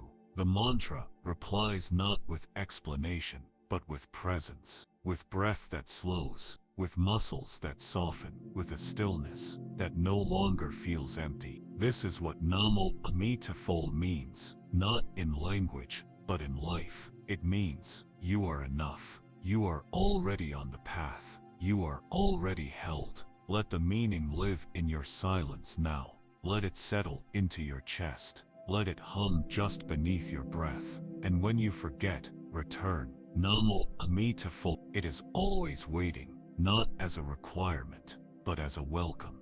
There are words we speak to the world, and words we speak to the soul. Namo Amitabha belongs to the second kind. Its power is not in volume, it is in timing, in tone, in the quiet sincerity with which it is offered into the darkness, into the breath, into the body that longs to let go of the day. The question is not whether this phrase works. The question is whether one is willing to allow it to do what it was meant to do, not to force rest, but to invite it. Not to clear the mind completely, but to comfort it while it remains full. And so the question arises, how do we use this mantra before sleep? It begins, always, with a pause, a willingness to slow down, not just externally, but internally. This moment might follow a long day of labor, a period of stress, a stretch of scrolling through distractions, or it may follow a beautiful evening, filled with joy and connection. It doesn't matter. The mantra is not reserved for a particular state of mind. It doesn't require stillness. It creates stillness as the body settles, perhaps lying in bed, perhaps seated in reflection. The mantra begins in the mind, not as words yet, but as awareness. The phrase is remembered before it is spoken, like the way we remember the feeling of someone we love before we see their face. The breath becomes the first doorway. Inhale, exhale, and again. Let the chest rise and fall. Let the body become heavy. Let the space around you become more than space. Let it become sanctuary. There is no posture required to say Namo Amitabha. You may be curled beneath a blanket, one hand under your pillow. You may be seated cross-legged in quiet ritual. You may be in a chair beside a window. What matters is not the body's shape, but the heart's openness. Now the mantra may begin.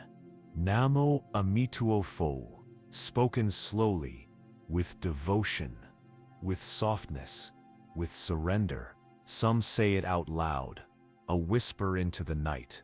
Some repeat it silently, thoughts wrapped in sacred rhythm. Some coordinate the phrase with breath. Inhale, Namo, exhale, Amitabha, or speak the full phrase gently on each out-breath, allowing the sound to rise and fall with the breath itself. Each repetition is not a performance. It is a return. This is not a commandment to the universe. It is an invitation to the self, an invitation to stop striving, to stop solving, to stop protecting, to simply be. It is helpful to consider the energetic function of this mantra, where Om Mani Padme Hum awakens the compassion within. Namo Amitabha holds the entire being in a field of spiritual trust. It says you are not alone. It says lay down your burdens. It says let the light hold you now. For those with anxious minds, minds that revisit moments, replay conversations, rehearse scenarios, the mantra gives the mind something else to follow. A rhythm, a sound, a path. It doesn't push thoughts away. It simply becomes more interesting than the noise, more soothing than the spiral. For those who feel sadness, regret, or grief before bed, Namo Amitabha becomes a balm, a sound that does not ask the pain to vanish, but offers it a place to rest. The phrase is not there to erase. It is there to hold, and in the holding healing begins. The mantra may be repeated a few times, or dozens, or until sleep gently interrupts. There is no minimum, no quota, no rule. What matters is presence. Some nights the phrase will feel strong, resonant, electric, vibrating in the body. Other nights it may feel like a whisper, barely audible, distant. Both are equally sacred. The mantra meets you where you are. It requires nothing more than sincerity. Over time, a ritual may form, a personal practice.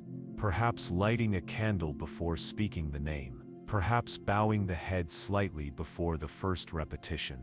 Perhaps resting one's hands over the heart. These gestures, though optional, can anchor the phrase in the physical body. But even without them, the repetition alone is enough. Sometimes the phrase may be accompanied by a visualization, a golden light, a presence beside the bed, a subtle warmth spreading from the center of the chest. Others may imagine themselves in Amitabha's western Pure Land, a luminous field of peace, lotus blossoms floating in calm waters, soft light permeating all space. These images are not fantasies. They are archetypes, symbols from the depths of the human soul. They give shape to the formless. They allow the mantra to work through both mind and heart. But if no image comes, that is fine too. The phrase carries itself. It will still do its work even when no part of you feels spiritual, even when you doubt it, even when you feel nothing at all. Because the mantra is not based on emotion, it is based on alignment. To speak Namo Amituo Fo before sleep is to entrust the next hours to something higher. It is to hand over the reins of awareness and allow rest to rise naturally. And when sleep finally comes, whether quickly or slowly, it may come with more ease, or more depth, or simply more peace. Some may experience dreams that are clearer, lighter, more spacious. Some may awaken with a subtle sense of calm they didn't expect. Some may find that over time their relationship with sleep itself begins to change, not as a struggle but as a ritual, because the mantra has this power to transform ordinary moments into sacred ones, to turn bedtime into practice, to make silence a teacher. And what if sleep doesn't come? What if the mind remains restless? The mantra is still the right place to be, because Namo Amituo Fo is not just about sleep. It is about being with what is, about sitting with the difficulty, about breathing even when peace feels far away. The mantra is not a sleeping pill. It is a companion. It stays with you. It holds your hand in the dark, and sometimes that's enough. Let it be said once more now, gently. Namo Amituo Fo. Feel how the breath follows, how the body responds, how the air around you seems to soften. You may repeat it again now if you wish, or simply rest in its echo. Inhale, exhale, inhale, exhale. Let the name continue in the background, like a lullaby sung without sound. If you fall asleep with it on your lips or in your mind, that is a blessing. If you remain awake but still, that is also a blessing. If the phrase becomes a habit, night after night, then something deep begins to shift. And even if it doesn't, if tonight is the only time you speak it, it still matters. Because every sincere mantra leaves a trace. Every repetition moves something. Every breath taken with reverence brings you closer to the part of yourself that never needed fixing. This is the how. This is the when. This is the offering. No performance, no expectation, just breath, just presence, just the sacred name spoken into the night. Namo Amituo Fo. You may let it go now, or let it stay. It knows the way from here. Stillness is not an absence, it is a presence, a quiet, aware, luminous presence that surrounds and flows through all things once the surface of thought begins to settle. In this stillness, the mantra does not disappear. It becomes deeper, more real. It ceases to be just sound and becomes a form of being. Namo Amituo Fo. The phrase waits patiently. It does not rush in. It does not push its way into the silence. It respects the silence, honors it, becomes part of it. It belongs to that rare kind of language that requires no explanation, only willingness. A willingness to let the sound rise gently, like mist over still water, and return again, just as softly. And so the invitation is simple, to speak this name, not as noise but as a ritual of rest. Not to reach somewhere else, but to come home to what has always been. Take a breath now. Let the lungs fill, not deeply or dramatically, but naturally. Let the exhale be long. Let the shoulders drop. Let the mind settle a little further into the dark, into the peace that has begun to form like a halo around your breath. And now, softly, let the first repetition come. Namo Amituo Fo. The words land like petals, light, real. They do not demand a response. They only offer presence. Feel their weightlessness, or perhaps feel their weight. If the day has been long, if the heart has been tired, the phrase meets you exactly where you are. And in the silence that follows, it continues to echo, not in sound, but in awareness. The second repetition does not need to be different. It does not need to be stronger or more heartfelt. It only needs to be true. So again, allow the words to rise, not from the mind but from the chest, the breath, the place in you that still remembers how to trust. Namo Amituo Fo. Now notice the space between syllables, between the beginning and the end. Notice the silence that follows. Notice the way the phrase begins to live, not just on your tongue, but behind your ribs, around your spine, under your skin. This is the mantra taking root. This is not suggestion. This is memory. The soul remembers what the words are pointing to. Let your body respond without force. Let the breath guide you. Let the third repetition now emerge, not to complete a sequence, but to open a doorway. Namo Amitual Full. Then let the silence take over. Let the echo of the phrase drift through your awareness, like a current. Let your breath follow it, not as a task, but as a rhythm that feels natural, ancient, known. The mantra does not end when you stop speaking it. It lingers. It hums just beneath the surface. It becomes a vibration that begins to soften everything it touches: the jaw, the throat, the chest, the thoughts, the stories, the self. There is no more to say right now. The 3 repetitions were not the destination. They were the opening. And now that opening becomes the place you rest in. This is the sacred pause. This is the glow after devotion.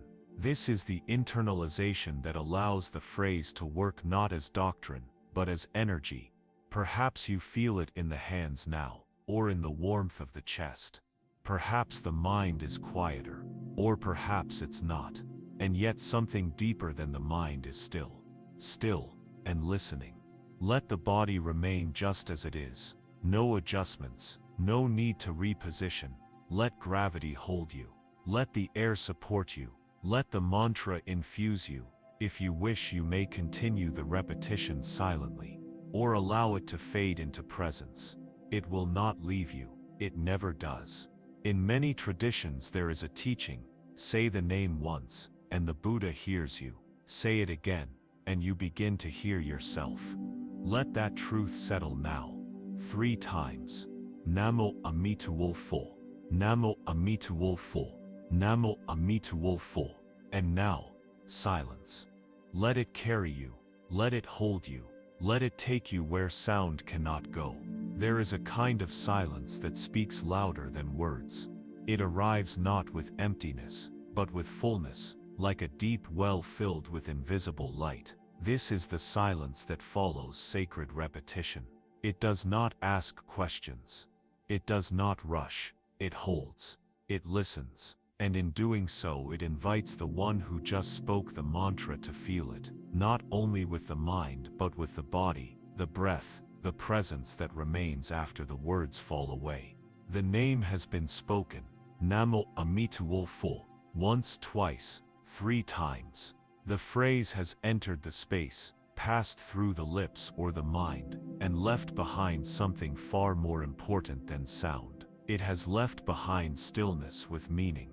This is not the stillness of sleep just yet. This is the stillness before sleep, the soft sacred space in which the mantra dissolves, not into forgetfulness, but into the self. What does it mean to internalize a mantra? It means to stop speaking and let it speak through you.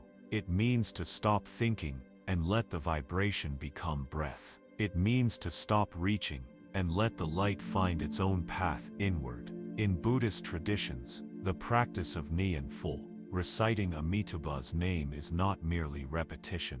It is a devotional act, a form of remembering, a thread that ties this moment to something infinite. And when the voice grows quiet, the practice continues. In the silence that follows, the name continues to live. It becomes a frequency rather than a phrase. Now let the breath return to center. No need to deepen it, no need to count, simply feel it. The inhale cool and light, the exhale soft and complete. Each breath is now infused with what the mantra carried: compassion, surrender, presence. If the body has grown still, allow it.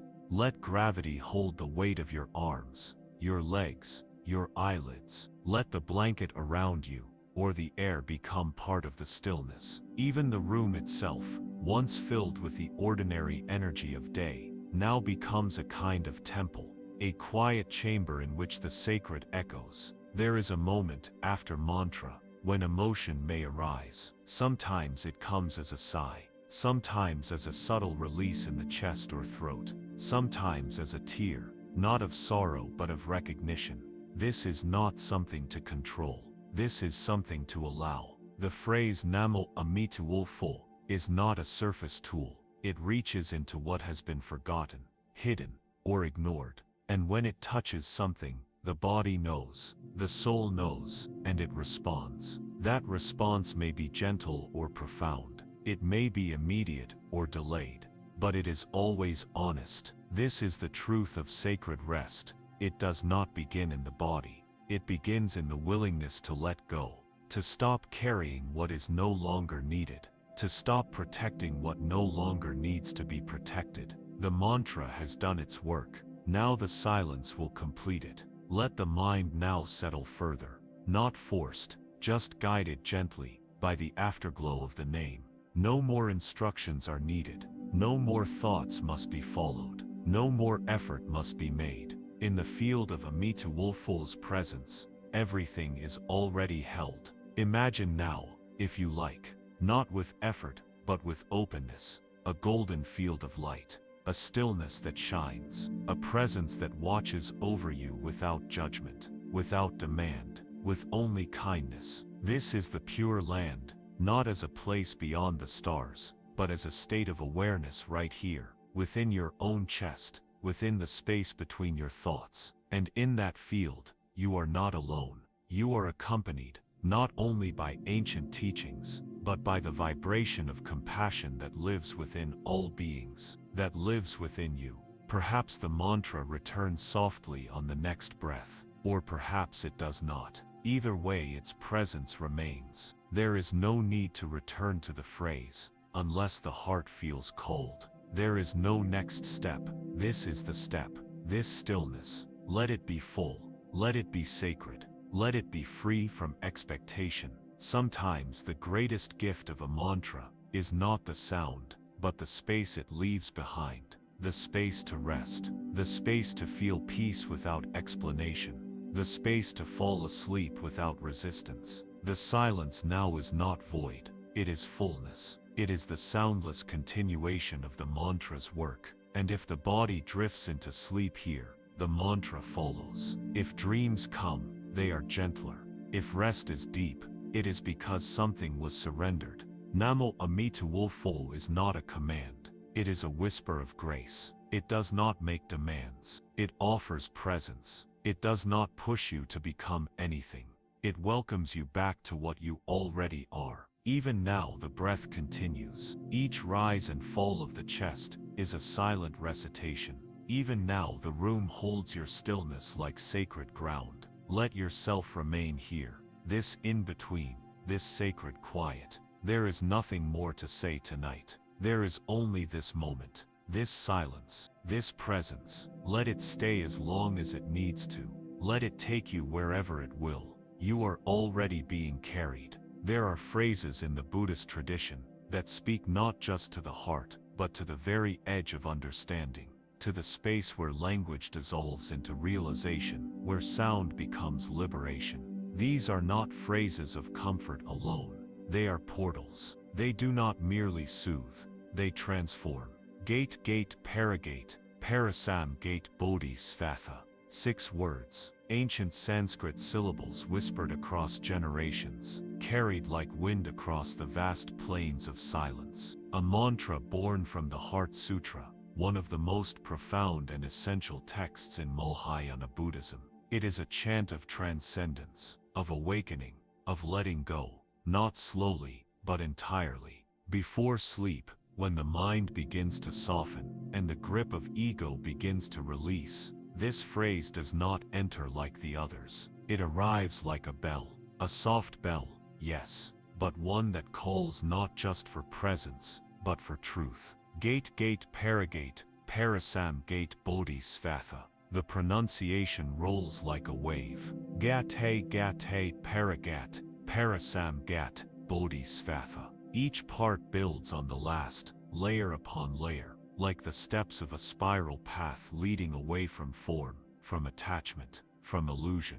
To understand the meaning, we begin simply. Gate means gone. Gate again gone. Paragate, gone, beyond. Parasam gate, gone completely beyond. Bodhi awakening, enlightenment. Svatha, an exclamation, a release, a letting go, a sacred seal. Together, gone, gone, gone beyond, gone, completely beyond. Awakening, so be it. This is not a passive mantra. It is a map of the spiritual journey. It speaks to the path every seeker walks, consciously or unconsciously, the path of leaving behind, not just the external world, but the internal constructs that bind us, belief, identity, fear, clinging. And yet, though its essence is radical, its sound is gentle. Gate, gate, paragate, parasam gate, bodhisattva. It is often said that this mantra contains the distilled wisdom of all the Buddhist teachings, that to truly enter its vibration is to feel the boundary between self and not self begin to dissolve. But such statements are not meant to be grand, they are meant to be humble. Because this mantra does not require scholarly knowledge or years of retreat, it only requires readiness. Readiness to release, to trust, to let go. For the one preparing for sleep, this mantra arrives not to comfort, but to liberate. It asks, can you let this day go? Can you release the thoughts that cling to identity? Can you fall not just into sleep, but into presence? This is the mantra of the deep letting go. It is the exhale at the edge of awakening. Unlike the previous mantras, which comfort the heart and protect the mind, this mantra whispers, go further, let go more. Even this you can release, and still it does not come with violence. It comes with a smile, a stillness, a presence that says you are not losing anything real, you are simply returning. Let's feel the phrase again. Gate, gate, paragate, parasam gate, bodhisattva. Said aloud, it ripples through the air with calm intensity. Said silently, it expands inward like an infinite horizon. Its repetition is not about rhythm or melody, it is about trajectory. Each word leads you deeper. Gate, the first step, letting go of what you think you are. Gate again further, letting go of what you think you know.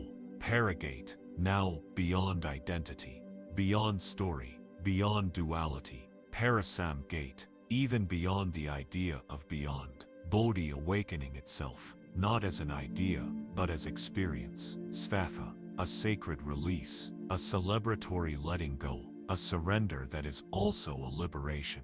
This is not poetry, it is transmission. And before sleep, when the constructs of ego begin to thin, this mantra becomes more than sound. It becomes guidance. It becomes surrender made audible. In Tibetan, Japanese, Korean, Vietnamese, and Sanskrit traditions, this mantra is chanted as a closing to teachings, a seal upon wisdom. It marks the end of discourse and the beginning of silence. And what is sleep, if not the end of discourse? What is dreaming, if not the playground of silence? To speak gate, gate, paragate, parasam gate, bodhisattva, before bed, is to give permission to the soul to go beyond.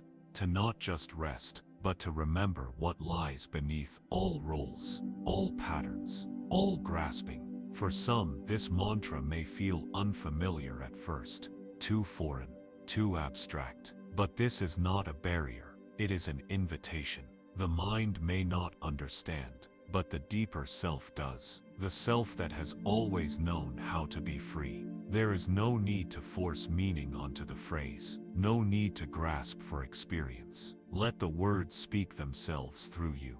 Let the breath carry them. Let the body respond in its own way. Perhaps a lightness will emerge, or a sense of expansion, or perhaps only stillness. Whatever arises, this mantra is not about adding, it is about releasing.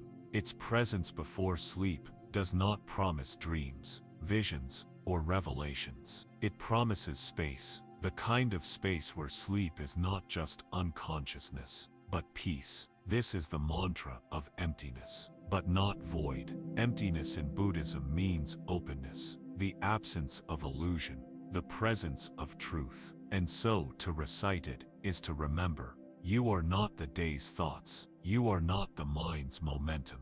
You are not the tension you carry. You are the space in which all of this moves. That space is not separate from Bodhi awakening, and Bodhi is not separate from you.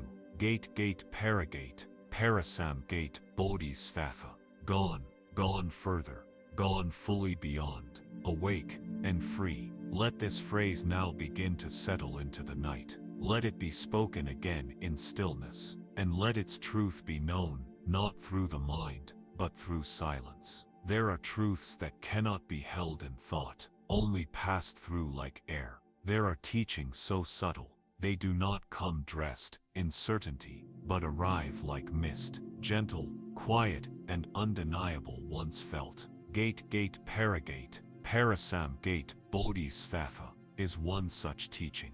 This mantra does not describe a journey, it is the journey. Each syllable maps an unfolding, a gradual loosening of identity, a progressive falling away of illusion, a dissolving of everything that once seemed solid until only awakening remains. But awakening, here, is not a moment of fanfare. It is not arrival in a conventional sense. It is something much simpler, quieter, something that happens in the breath, in the pause between thoughts, in the willingness to release even the self who seeks. To understand this mantra, one must not only translate it, but feel its architecture, the way it builds, step by step, syllable by syllable, into a sacred geometry of transcendence. Let us begin at the foundation. Gate, gone, departed, left behind. The first release, a subtle turning away, not with fear, but with clarity, a recognition that the world of clinging cannot hold what we truly are. Gate, gone again, deeper now, leaving not just the surface but the structure, letting go of the narratives that bind us, the stories that shaped our masks, the illusion of separateness. Paragate, gone beyond. This is the moment of spiritual risk, when the old ground disappears, but the new has not yet formed. It is the sacred uncertainty, the edge of the known world. It is what mystics across all traditions have faced, the moment when the ego can no longer hold itself together, and something greater begins to break through. Parasam gate, gone completely beyond. No more maps, no more holding on, not even to the idea of letting go. This is the collapse of seeking, the death of the seeker. The realization that the self that longed for truth was always held within truth. Bodhi, awakening, but not the kind that appears as thunderclap. This is the gentle dawn, the subtle light that reveals there was never separation to begin with. This is not an acquisition of wisdom, it is the vanishing of ignorance. Savatha, so be it, the sacred exhale, the final letting go, the offering of all that remains into the fire of truth. Put together, this is more than a mantra. It is a complete spiritual arc, encoded in sound. Gone, gone, gone beyond. Gone completely beyond. Awakened, so be it. But why speak these words before sleep? Because sleep, like death, is a kind of letting go. Each night, we leave the constructed self behind. We surrender control. We cross a threshold where identity fades and presence deepens. We do not know where we go when we sleep, only that we return changed. And so this mantra becomes the perfect companion. Gate, paragate, parasam gate, Bodhi, Savatha, meets us at the doorway. It does not try to stop the fall. It makes the fall sacred. It says, let the name you carried all day dissolve. Let the mask fall gently. Let the worries be returned to the silence from which they came. You do not need them here. This mantra is also a mantra of emptiness, not as nihilism, but as openness. In Buddhist philosophy, shunyata, emptiness, is not about nothingness. It is about the lack of fixed, independent existence in all things. Nothing stands alone.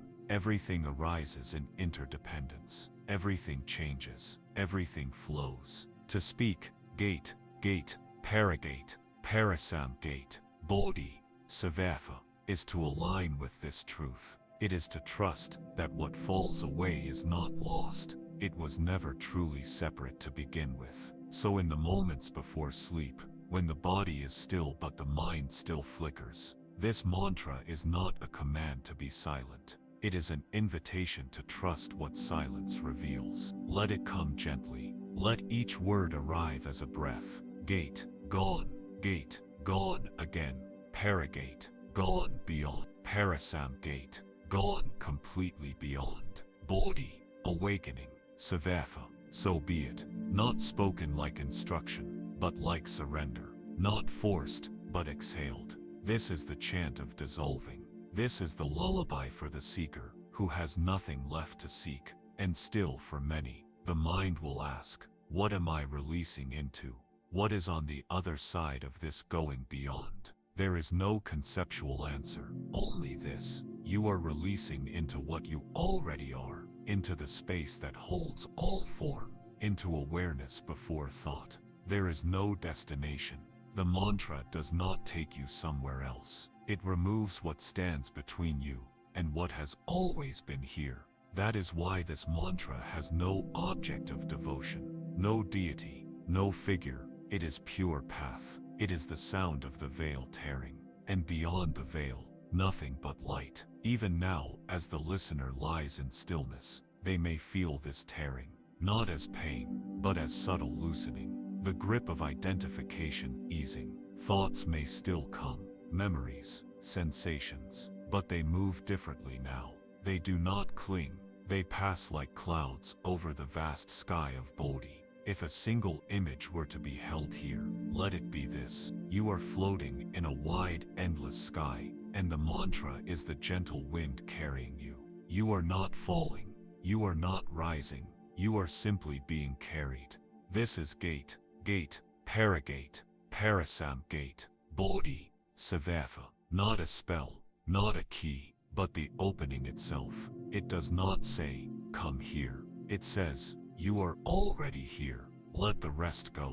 And so before sleep, the phrase is spoken, not to bring dreams, but to empty the cup, not to secure peace, but to remember peace does not need to be secured. It already exists in the space that remains after the last repetition fades. This is the meaning. This is the mystery. This is the doorway. Gone, gone, gone, beyond, awakened, gone, completely beyond, awakened. So be it. Let the mantra echo now, inside the silence, not as sound, but as presence. There is a moment before true rest, a moment so delicate, it often escapes attention, when the body is ready to sleep, but the mind is not yet willing to release its hold. The day may be over, the light may be gone, but something within still clings, to thought, to story, to identity, to noise. It is precisely in this space,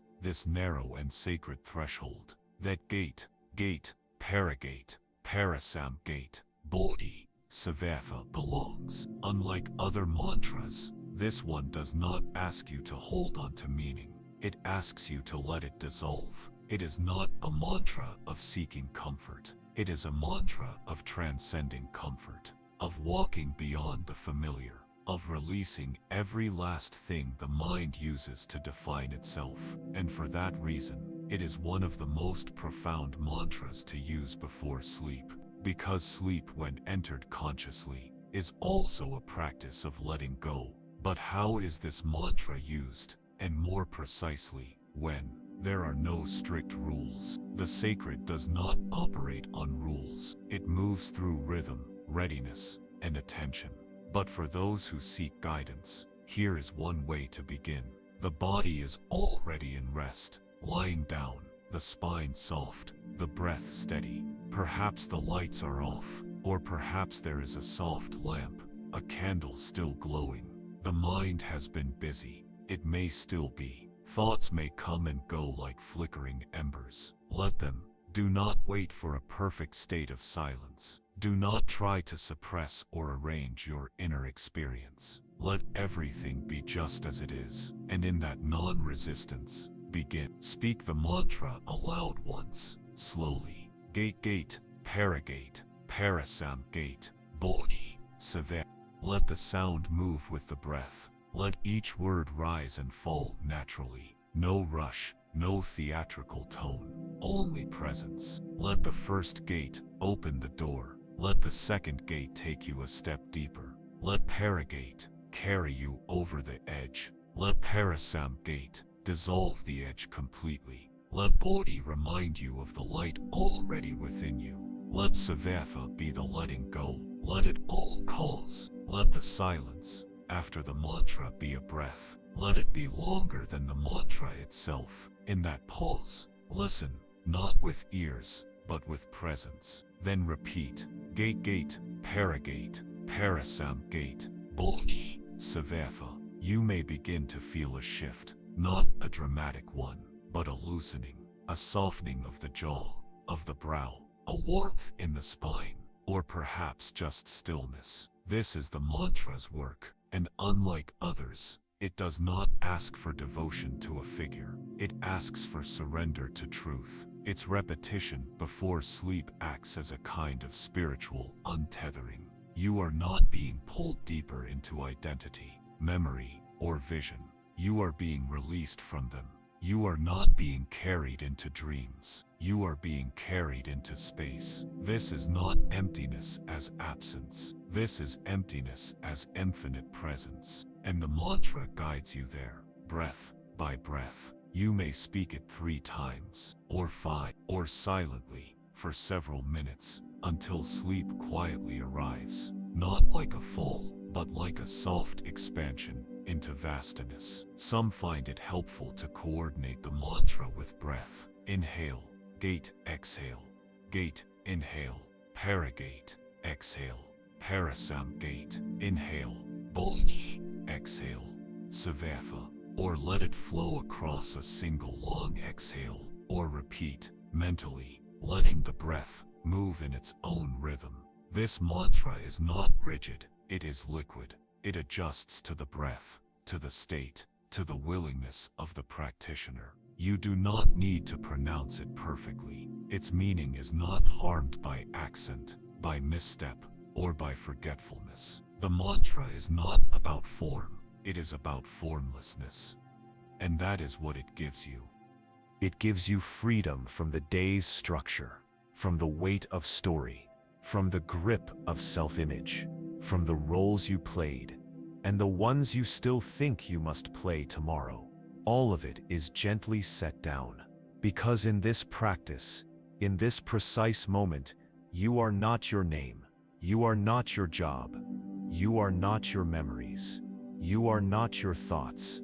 You are awareness, spacious, silent, unbound. Gate gate paragate, parasam gate bodhisvaha returns you to that. It returns you to the edge of mind, and then invites you to go beyond, not violently, not suddenly, but with kindness. A kindness that says, you've carried enough. And so as you lie still now, perhaps saying the mantra one more time, feel what softens, feel what loosens. This is the blessing of the mantra, not what it gives you, but what it allows you to release.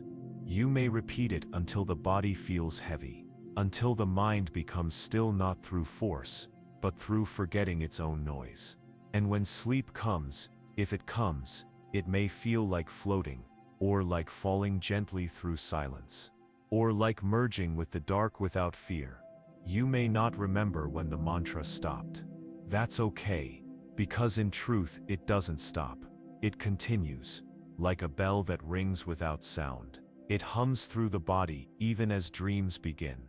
It shines, dimly but steadily, through the unconscious. And it leaves an imprint of peace, of freedom, of vastness. Even if you do not feel it now, the practice has already begun. It has already planted itself in the night, and you are already being carried. Let this be known. You do not need to get somewhere. The mantra is not a vehicle with a destination. It is a dissolving, and what remains after the dissolving is what you truly are. Before thought, before name, before waking and sleeping. Let the mantra be spoken one last time now, not with effort, but with release. Gate gate paragate parasam gate bodhisvaha. Then let the silence speak the rest. The practice is not done. It is deepening. With every breath, some phrases are not meant to be understood first. They are meant to be experienced, felt, breathed, spoken, not as declarations, but as dissolving. Gate gate paragate parasam gate bodhisvaha is one of those phrases. It does not enter the mind to settle there. It travels through it, like wind through open branches, stirring, emptying, waking. It does not ask for belief. It asks for trust. A trust that what begins as sound will end as silence. A trust that what begins as repetition will end in presence. The breath is slow now. The body still. The space surrounding the body no longer feels outside, but part of the same quiet. And in this quiet, the mantra begins, not loudly, not formally, but as if it had always been there, waiting. Let the first repetition rise gently from the chest, not from the lips alone. Let it follow the breath, as if it were made of it. Gate gate paragate, parasam gate bodhisvaha. The syllables flow together like water over stone. No need to grip them, no need to shape them perfectly. They are not tools. They are not incantations. They are the sound of letting go, and after the words end, the silence remains, fuller than before. The breath is softer, the weight of thought a little lighter. Let the body respond in its own way. There may be stillness. There may be a sensation of openness, across the chest, along the spine, behind the eyes, or nothing at all, but quiet. All of it is enough. The second repetition is not a task, it is a deepening, a continuation, a step further into the sacred forgetting of self. Gate gate paragate parasam gate, bodhisvaha. Now the meaning shifts. The phrase is no longer translated. It is felt, not as a series of concepts, but as a current. A movement away from structure, a descent into stillness, a widening. Perhaps you feel it as a drift. Perhaps as grounding, perhaps as both. This is the nature of transcendence. It does not always rise upward. Sometimes it settles, and from that settled place, the third repetition comes, not to complete a ritual, but to vanish into presence. Gate gate paragate parasam gate bodhisvaha. Let the words disappear now, not forgotten, just dissolved, like breath into air. Like a footprint washed clean by rain. The silence left behind is not absence. It is awareness. It is the echo of release.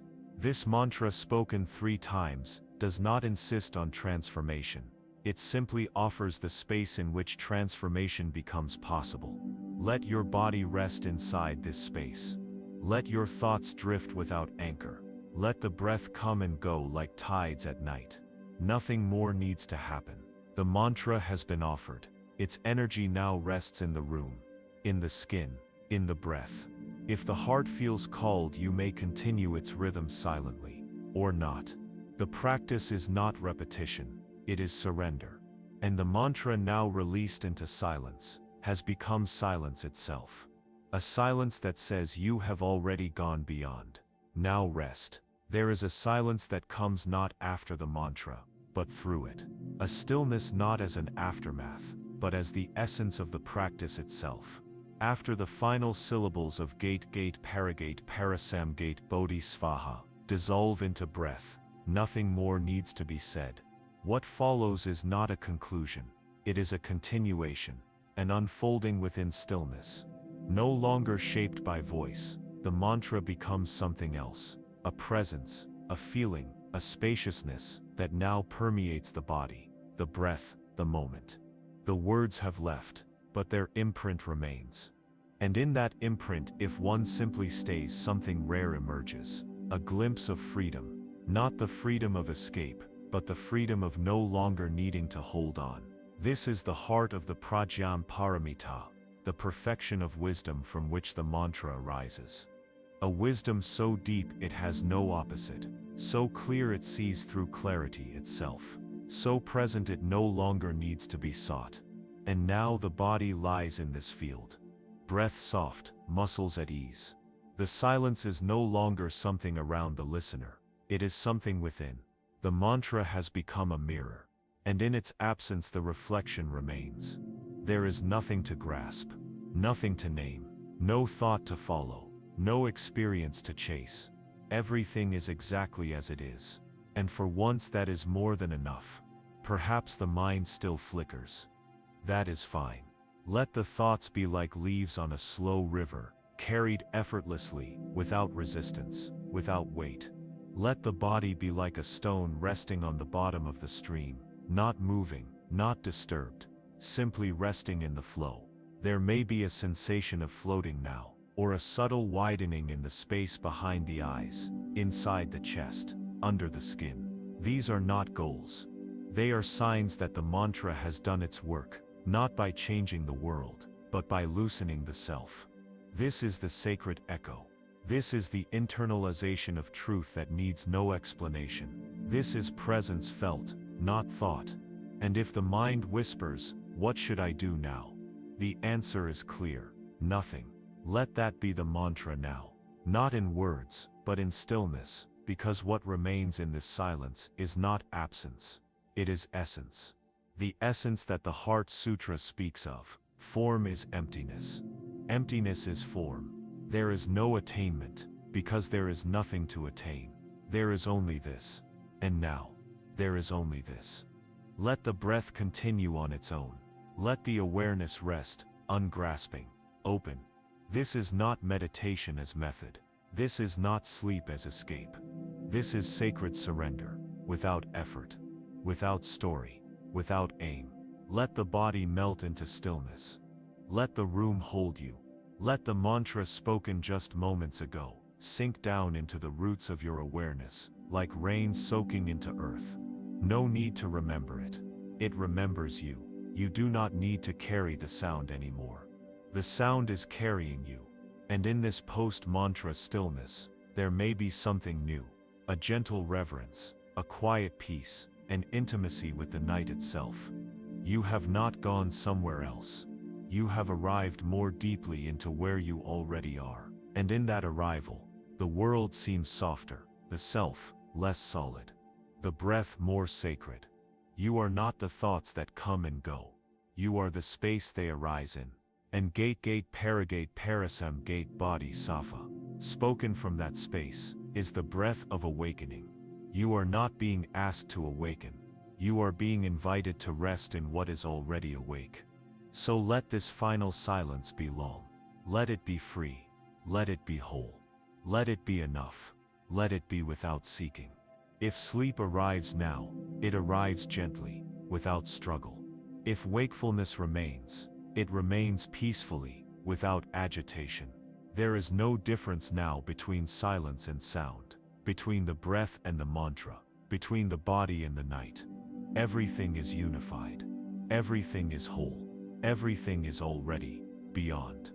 Gone, gone beyond. Gone completely beyond. Awakening, so be it. As the night deepens, and the outer world falls further away, there comes a moment when silence itself becomes tender. The body no longer resists gravity. The thoughts no longer demand attention. What remains is subtle, intimate. The pulse of something simple and sacred. A wish quietly arising from the depths of awareness. That wish has many forms. But in the language of ancient practice, it becomes a single phrase, Sabbe Sata Sukhi Hantu. It comes softly, like a hand on the heart, like a light in the dark. Sabbe Sata Sukhi Hantu. Pronounced Sabbe Sata Sukhi Hantu. A chant that holds no command, no claim, no desire for control, only the offering of goodwill. Translated, it means may all beings be happy. Or more intimately, may all sentient beings dwell in well-being. This is not a request. It is not a question. It is not a contract with the divine. It is a blessing. And to speak it, especially before sleep, is to align oneself with the very heart of the Dharma. The intention that peace not be kept, but shared. That healing not be hoarded, but extended. That joy, even in its quietest form, might ripple outward into the fabric of existence. Sabbe Sata Sukhi Hantu arises from the practice of metta, the Pali word for loving kindness. In the early Buddhist texts, the Buddha instructed his disciples to radiate metta in all directions, like light expanding from a lamp, to the east, west, north, and south, above, below, and throughout, all without exception.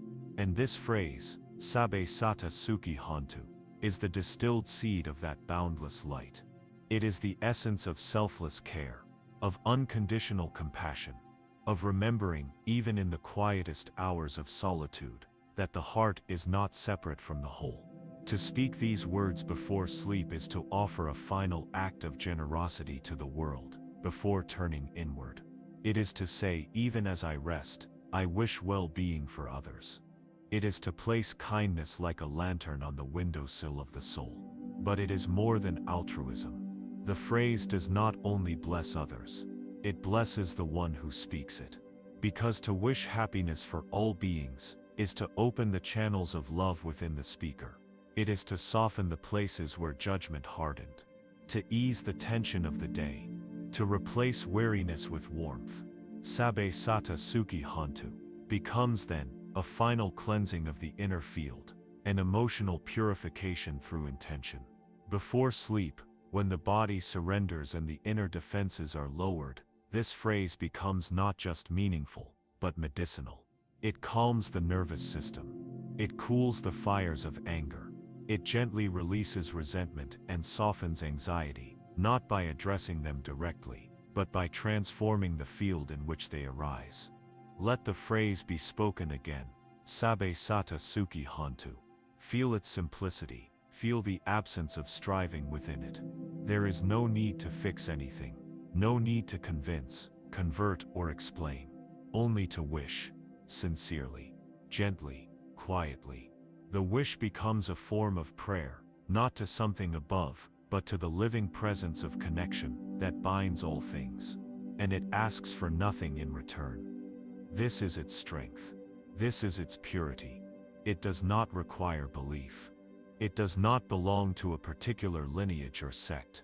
It belongs to the universal nature of compassion, the quality that arises naturally in any being who sees another's suffering and wishes to ease it.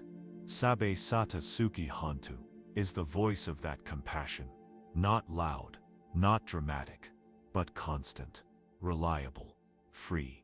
And so, as the listener lies still, perhaps beneath covers, eyes heavy, breath slow, the phrase may rise within like a final breeze before sleep.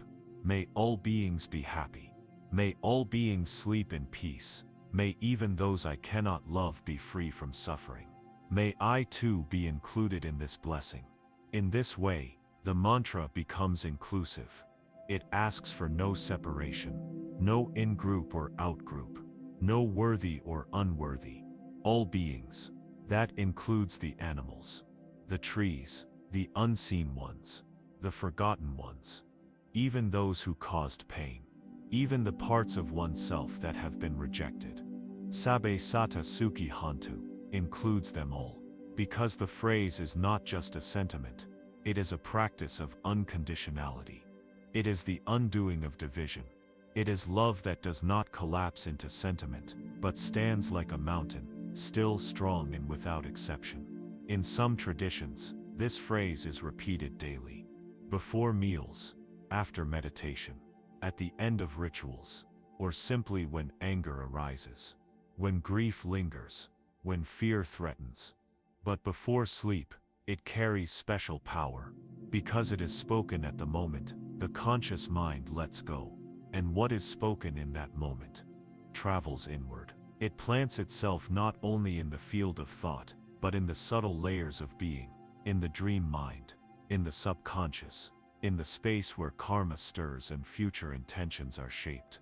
Sabbe Sata Sukhi Hantu becomes a seed of peace, a seed of empathy, a seed of sacred surrender.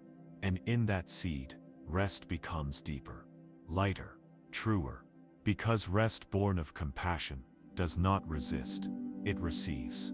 This is the purpose of the fourth mantra, not to name the self, not to define awakening, but to include, to widen the heart, to say, let this stillness bless, not only me, but all who breathe. And so, the mantra is not just a practice, it is a gesture, a silent bow to the world, a closing of the day with an open heart. Sabe sata suki hantu. Say it again. If the heart feels moved, say it even without understanding, because the understanding will come, not through thought, but through resonance, through how the body feels afterward, through how the sleep that follows becomes more gentle, through how waking up the next day feels just a little more spacious, a little more forgiving, a little more whole. Let the phrase linger now. Let it become part of the breath. Let it become the final vibration that echoes through the stillness of the room. Let it be enough. No more must be said yet. Only this wish, this truth, this mantra that gives without needing to receive. Sabe sata suki hantu. May all beings be happy. There are prayers that ask. There are mantras that invoke. And then there are blessings, quiet, undemanding, selfless, offered not to receive, but to extend. Sabe sata suki hantu is one such blessing. It is not said to bring power. It is not said to purify karma. It is not even said to change the world in a grand sense. It is spoken because something deep within longs to love without condition, to care, not because it is expected, but because it is natural. Because to be fully human is to remember that our joy is not separate from the joy of others, and that no lasting peace can exist within, if we do not also wish peace for all beings outside. Sabe sata suki hantu. May all beings be happy. 6 simple words in English, 4 sacred words in Pali, and yet they contain an entire universe of intention. They carry the essence of metta, often translated as loving kindness, though it is more than kindness, and deeper than love as it is commonly known. Metta is the gentle, unwavering wish for others to be free from suffering, without needing them to change, without wanting anything in return. It is a love that does not grip, a compassion that does not pity, an awareness that does not separate. To speak Sabe sata suki hantu is to stand in that awareness, not to possess it, but to participate in it. It is to see the web of life, stretched across species, time, space, even dimensions of being, and to say, with your breath, may all who share this vast field of life know ease. This is no small thing, because to wish happiness for all beings means opening the heart in all directions. It means dissolving barriers between self and other, between friend and enemy, between the seen and the unseen. It means letting go of the armor that says only some deserve peace, and replacing it with the quiet truth that all beings by virtue of their existence are worthy of well-being, even those who cause harm, even those who are hard to love, even the parts of ourselves that remain unloved. The mantra does not ask us to excuse cruelty. It does not deny the presence of pain or injustice, but it offers a radical response, to hold suffering in compassion instead of hatred. This is where the true meaning of Sabe sata suki hantu begins to bloom. It is not only a blessing we offer to others, it is the practice of making ourselves capable of blessing others, even those we struggle with. It stretches the heart, it refines the mind. It removes the dust from the lens through which we see the world, and in doing so it brings transformation, not only to our relationships, but to the very quality of our consciousness. This is why it is so powerful before sleep. Because the final thoughts we hold shape the world we enter.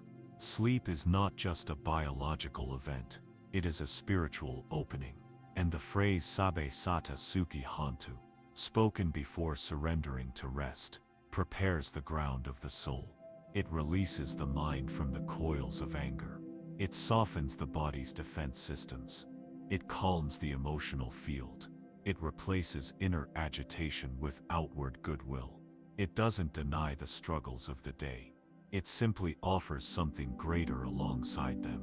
The intention that suffering not be prolonged. That happiness may still come.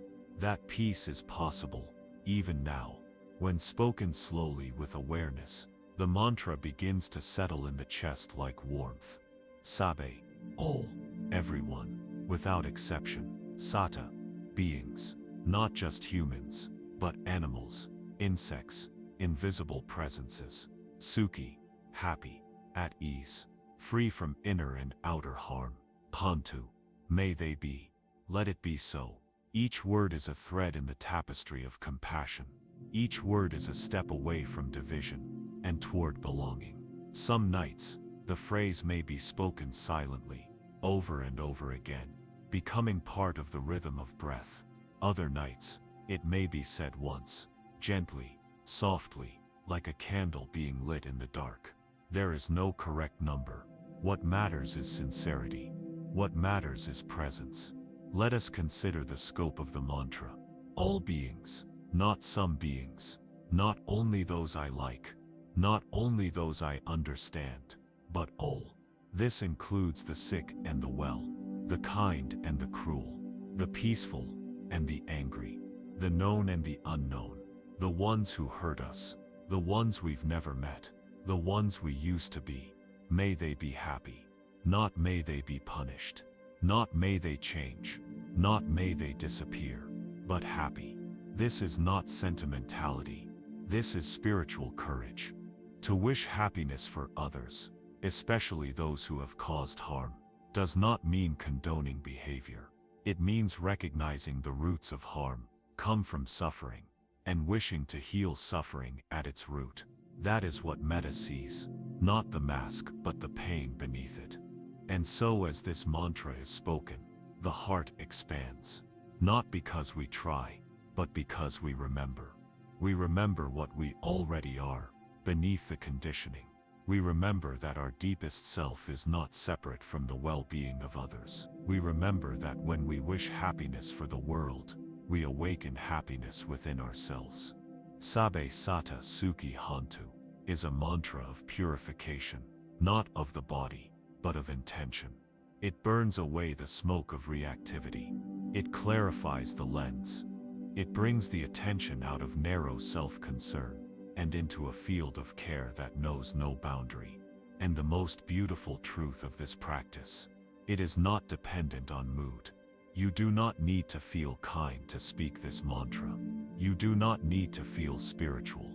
You only need to be willing to say the words, willing to trust the practice, willing to let compassion begin, even if only as a whisper. Because the whisper, when repeated, becomes breath. And breath, when sustained by love, becomes a field. A field that surrounds your bed, your mind, your home. A field that welcomes sleep, that welcomes forgiveness, that welcomes being held by something vast and yet entirely here.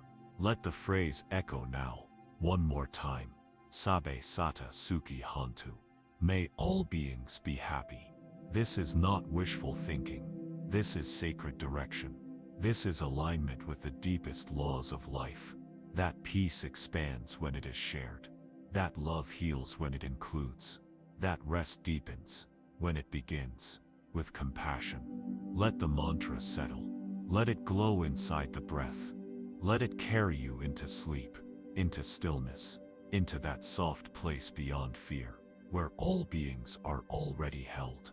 In the quiet hours of night, when the world begins to blur and dissolve, there is a kind of opening that doesn't exist during the day. It is not wide. It is not dramatic. It is subtle. A soft pause between wakefulness and sleep, where something sacred can be placed, not as noise, not as doctrine, but as presence. And into that space, one can offer Sabe Sata Suki Hantu. May all beings be happy. This is not a command. This is not an argument. It is a whisper of the heart that still cares, even when the body is weary. It is a gesture of goodwill toward a world that often feels too heavy to hold.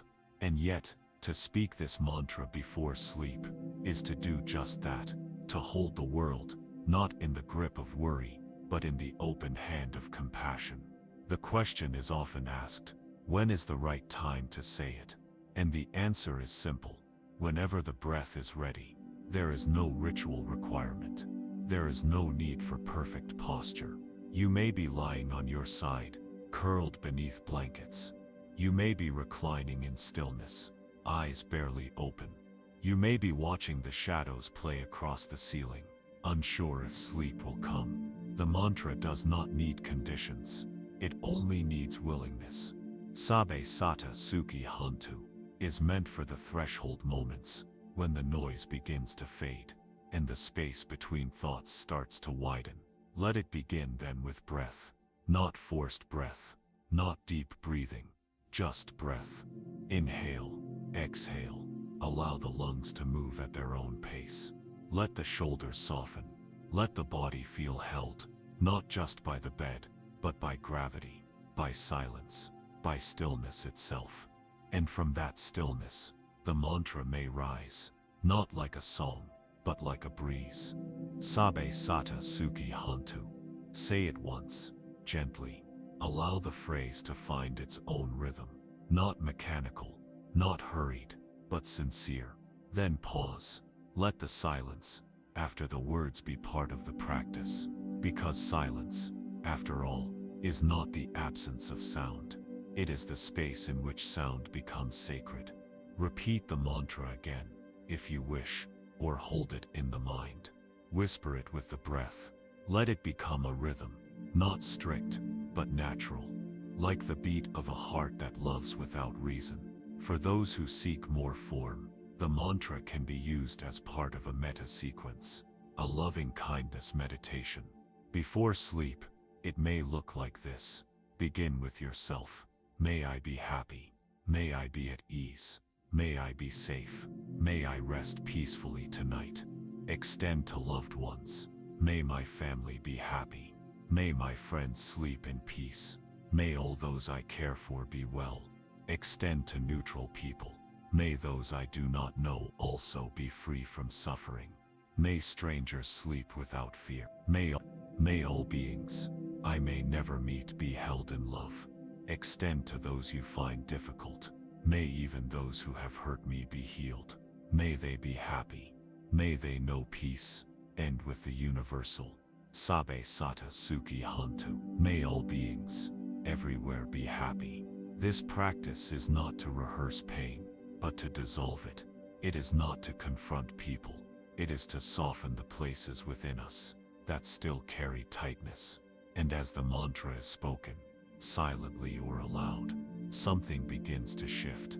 At first it may seem like nothing, but then the breath slows, the chest loosens, the grip of anger or fatigue begins to melt, because compassion is not passive, it is deeply transformative. And Sabe sata suki hantu is the expression of compassion that is unconditional. You don't need to feel love to say it. You only need to intend it, and that intention becomes the medicine. The phrase also has another power, inclusivity. Before sleep, when the mind might replay arguments, regrets, or fears, this mantra reframes the field. Instead of focusing inward on anxiety or dissatisfaction, it points outward into the vast web of interbeing. It reminds the practitioner, you are not alone, and neither is anyone else.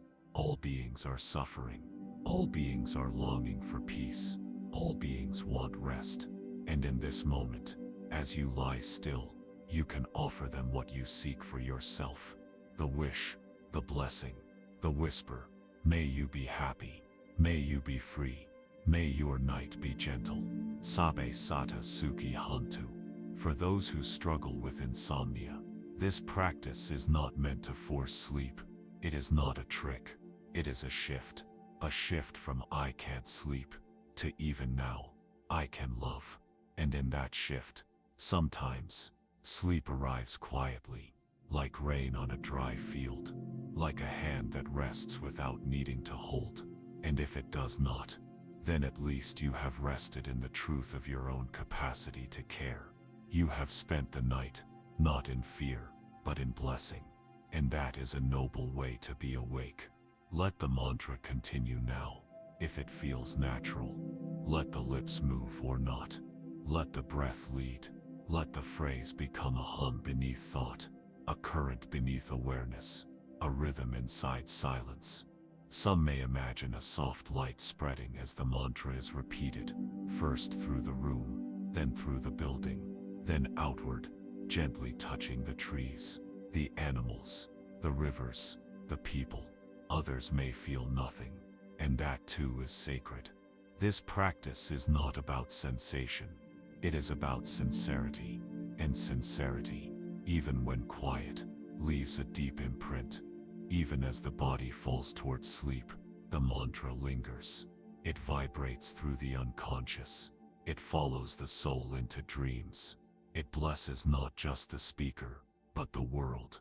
And in the morning, you may not remember speaking it, but your day will begin from the residue of kindness. The mind will be a little softer. The world, a little less separate. The breath, a little more true. This is how. This is when. Not in a temple, not in ceremony, but here, now, on a quiet bed, in a quiet room, in the quiet of your own heartbeat. Say it once more, if you wish, with breath, with care, with no expectation. Sabe sata suki hantu. Let the silence that follows carry you.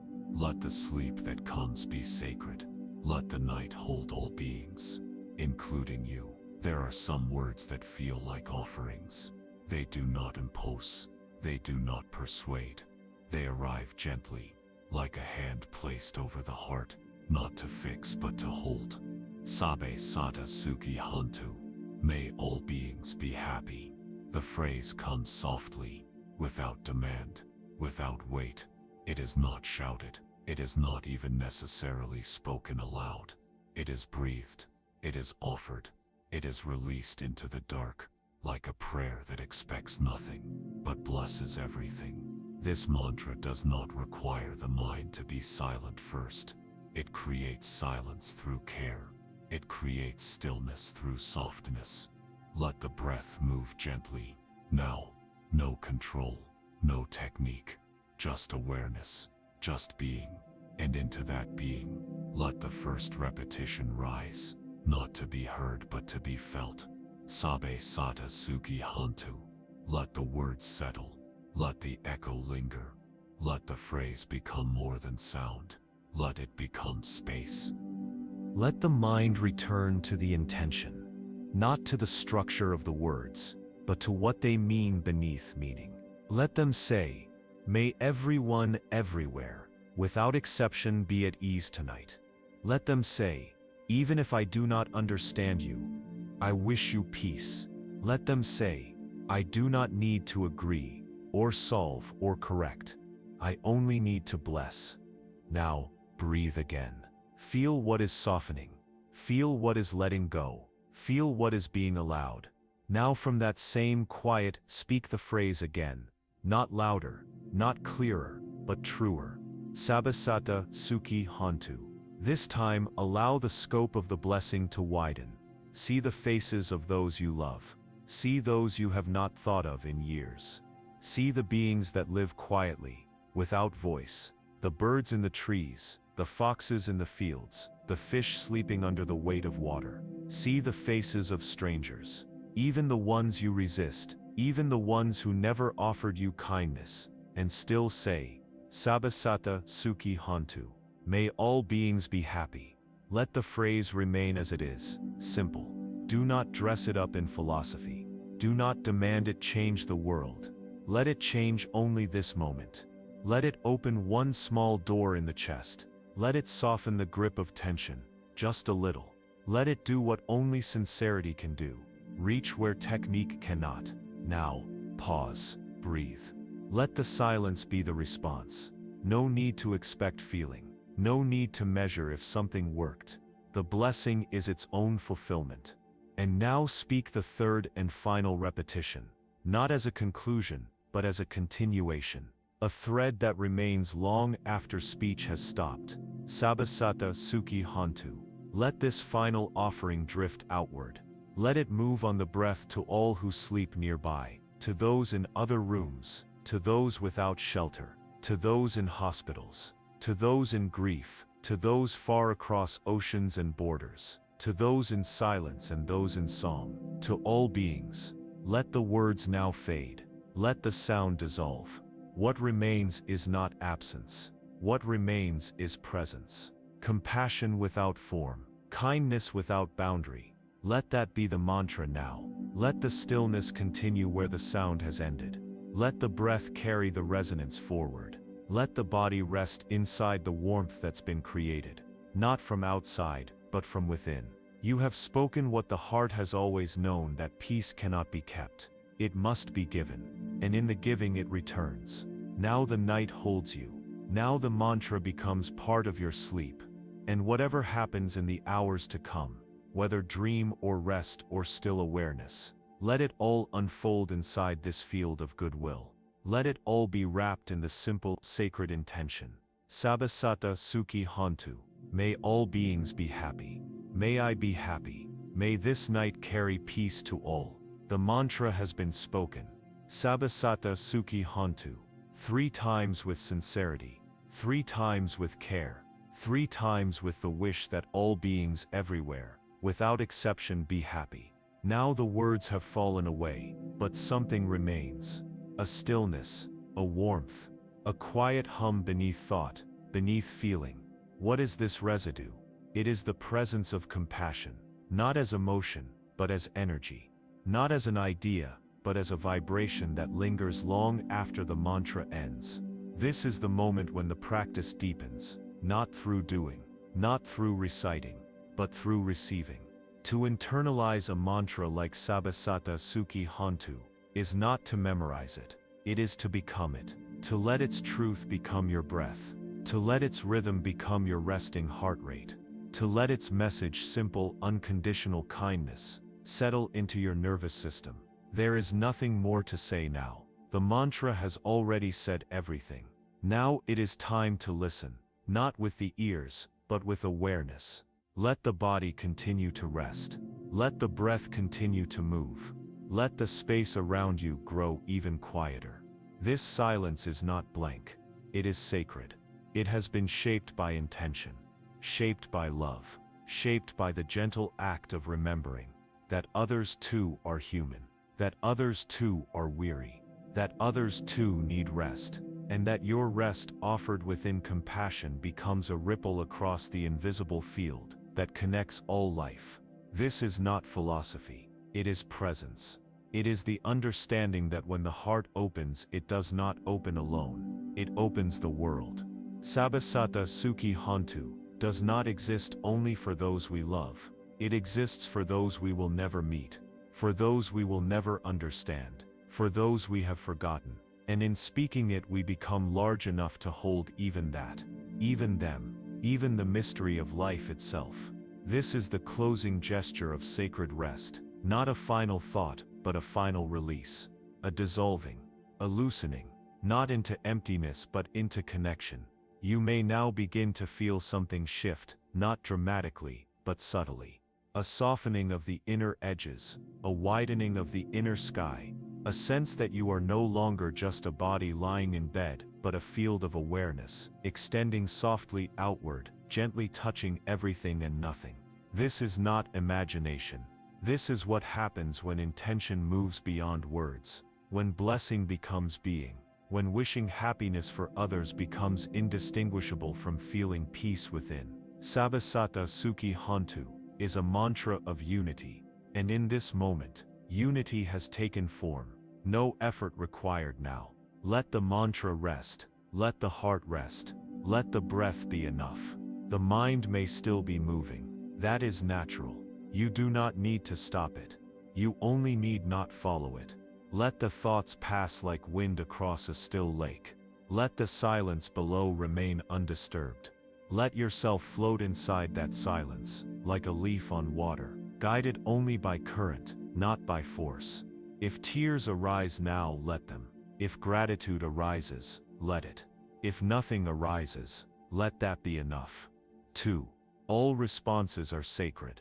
All responses are welcome.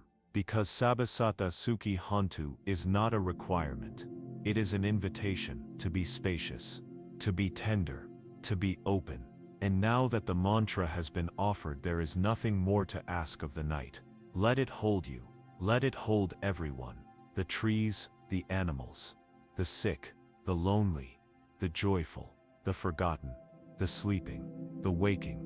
All beings, they are all included, and so are you. You are not outside the circle of blessing. You are not excluded from the peace you wished for others. You are already inside the prayer, already wrapped in the energy of your own compassion, already resting in the grace of your own sincerity. And in that grace, sleep may come, or stillness may deepen, or both. Let what comes, come. Let what stays, stay. Let what leaves, leave. Let this moment be whole as it is. Let the mantra live on, not in repetition, but in presence. The presence of kindness, the presence of peace, the presence of the simple wish. May all beings be happy. May all beings sleep well tonight.